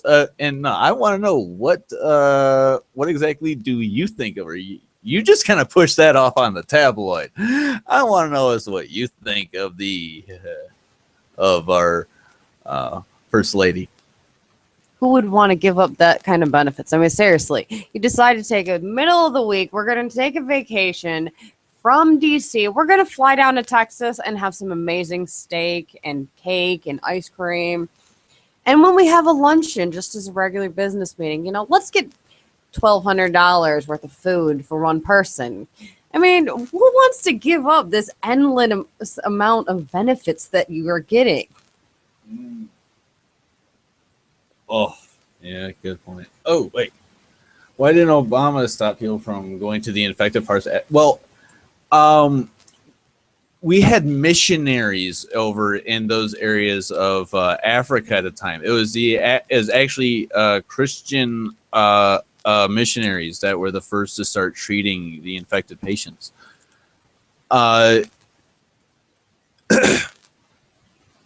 These people are all volunteers. They're not. It's not part of a government agency. I honestly can say I don't want a government agency in charge of that kind of stuff. That just screams bad day. But on the other hand, I think that if they go over there, they can't come back, or they have to be quarantined on the ship. If they want to come back stateside, they have to come back on a ship, full dual airlock quarantine within the ship. So that way there's no chance of any possible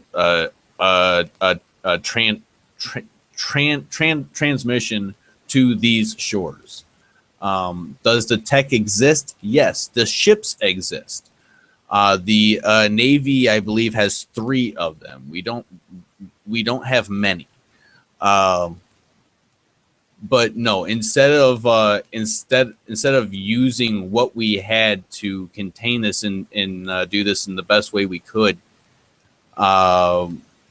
we've done it in some of the riskiest ways we could possibly imagine.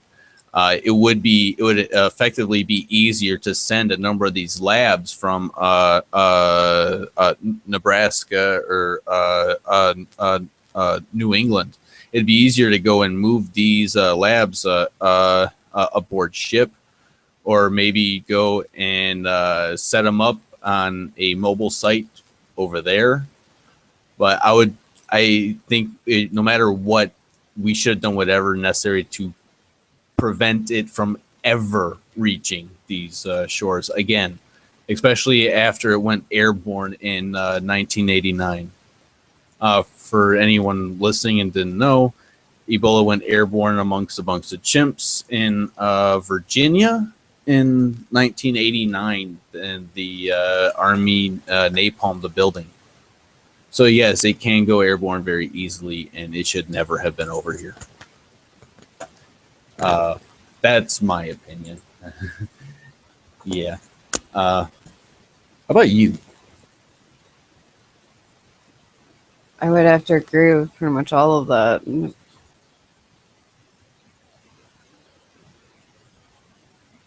Well, simple, direct to the point. A hell of a lot less rambly than mine. Well, I don't know how much more I could say after that. Yeah, it did just kind of go on there for a minute. I'm still awaiting this message from Bruce. I wonder if it went to the spam folder. Oh, I fucking hate. I'm almost expecting one in the spam folder. I really am. Maybe. Likely spam. Quarantine. Thank you. Yes, we fully agree. Yeah, I got another one in the spam folder. Thankfully, it's no one trying to message here. This lady, your first term. Bring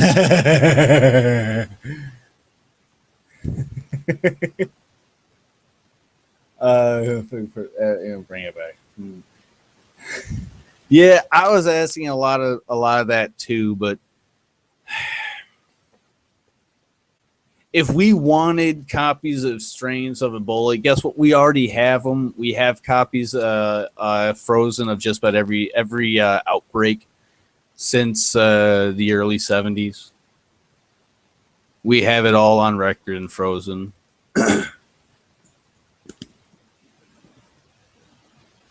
Thankfully, this one seems to be the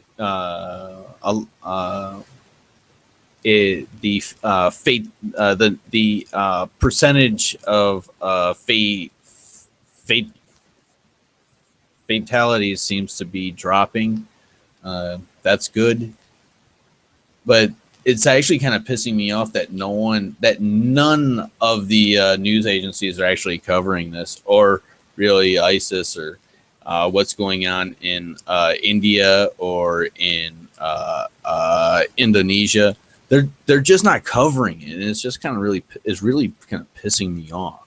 There's a lot of important stuff that's going on, even in Venezuela, in Mexico. There's important shit going on all over the place, and no one in the American media is covering it. And I have my own questions as to that. Damn, I'm stuttering a lot tonight. Oh.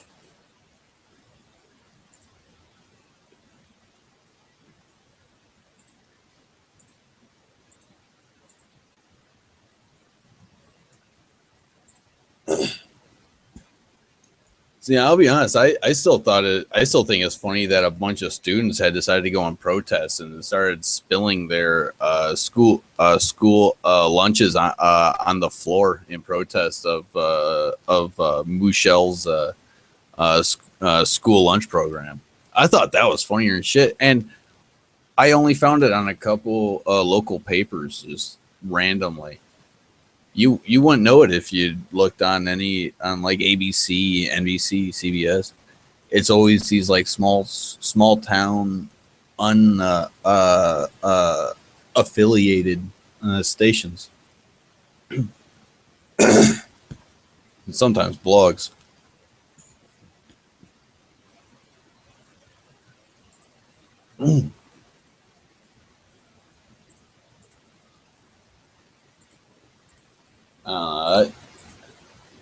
I'm really getting tired. Bruce, I mean, if you're gonna put something in, otherwise I really gotta go to bed, dude.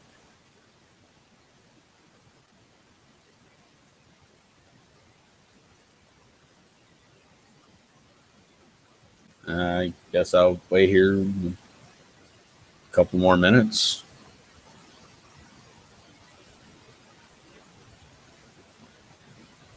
Anywho, but yeah, and as far as the smoke goes, it's a means to an end.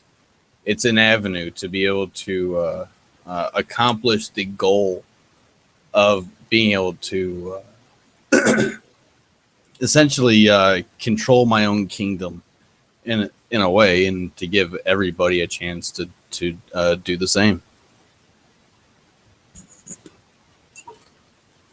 Now, like, it's an obsession. It's the most convenient means to an end.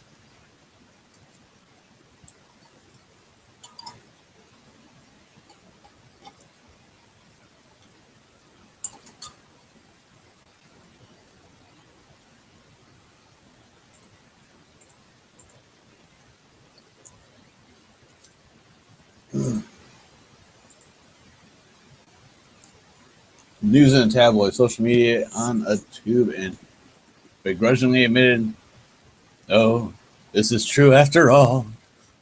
You can't trust it. No kidding. There's another poster on YouTube, Todd Reinhardt, who discusses the media party and view, and he has worked in radio for 30 years, and he views the Democratic Party as the political branch of the media party. And looking at it, it can easily, because the politics are based on the media headlines and whatever uproar the media is able to go and drum up.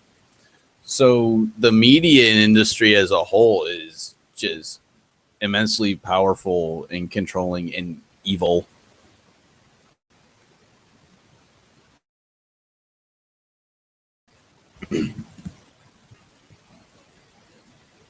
I kind of say that jokingly. It's a business. What's wrong with the business? But it needs to be free. It needs to be open. Having it controlled in any means, that just causes problems, and that's what we are having right now. And look, we're having problems.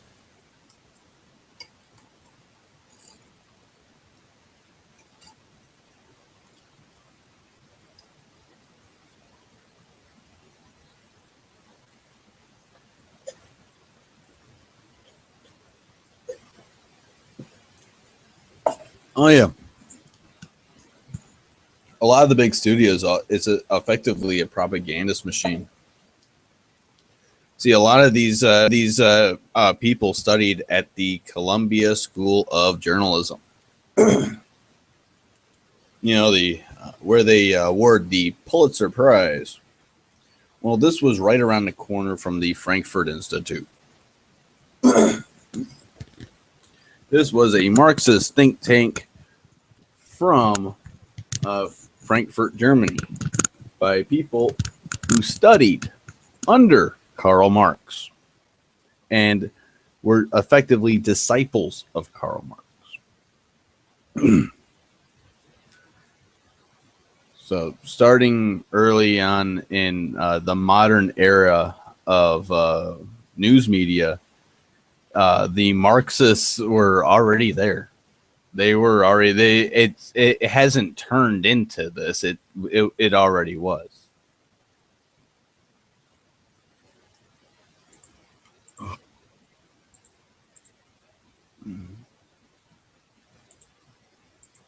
Did that thing go to another? I'm telling you.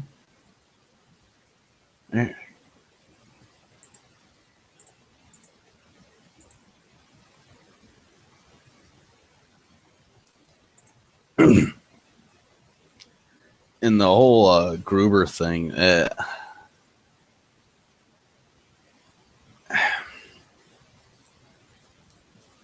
it's unfortunate. It really is.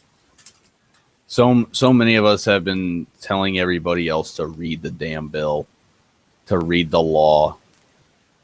You don't know what you're getting yourself into. They're lying. And no one read it. Because they were told, if you read this bill, you hate women.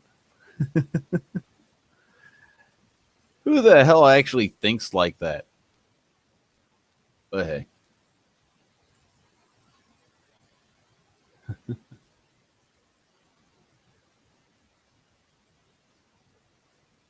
I don't even know if I should allow this video to even stay on YouTube. Nearly 4 hours. Wow. Whew.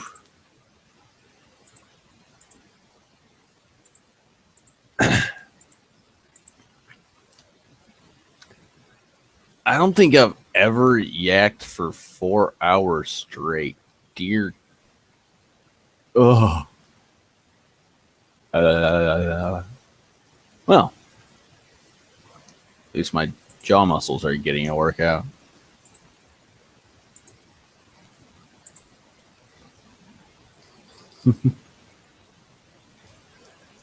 I mean, for anyone watching, hey, crap, I forgot to check that. Son of a.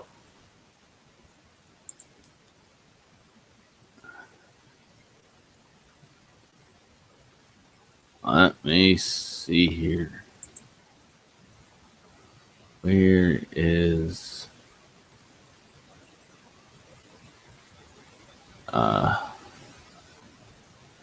40 new? Ouch.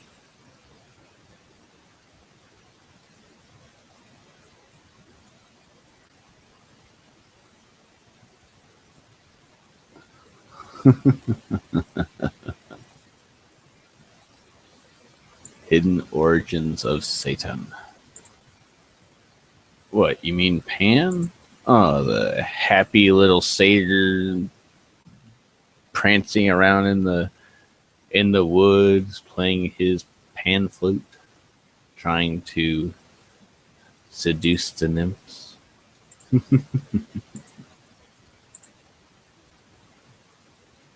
Okay, I'm drifting into Greek mythology. I really need to go to bed. See, I don't know. What do you think? Should I even allow this to stay on YouTube? This just went on and on and on.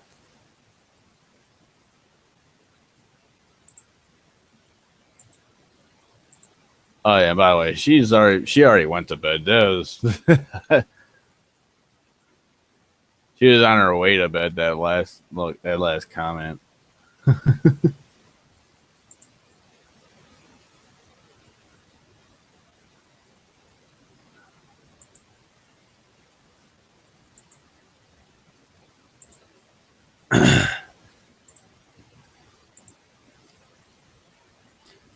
All right. Well, for those that apparently have just joined, I apologize. This has gone on for nearly 4 hours. It has covered a variety of topics, and in no real order whatsoever.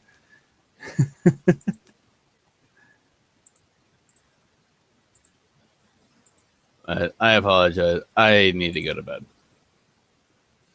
I bid you adieu. Adios, amigos.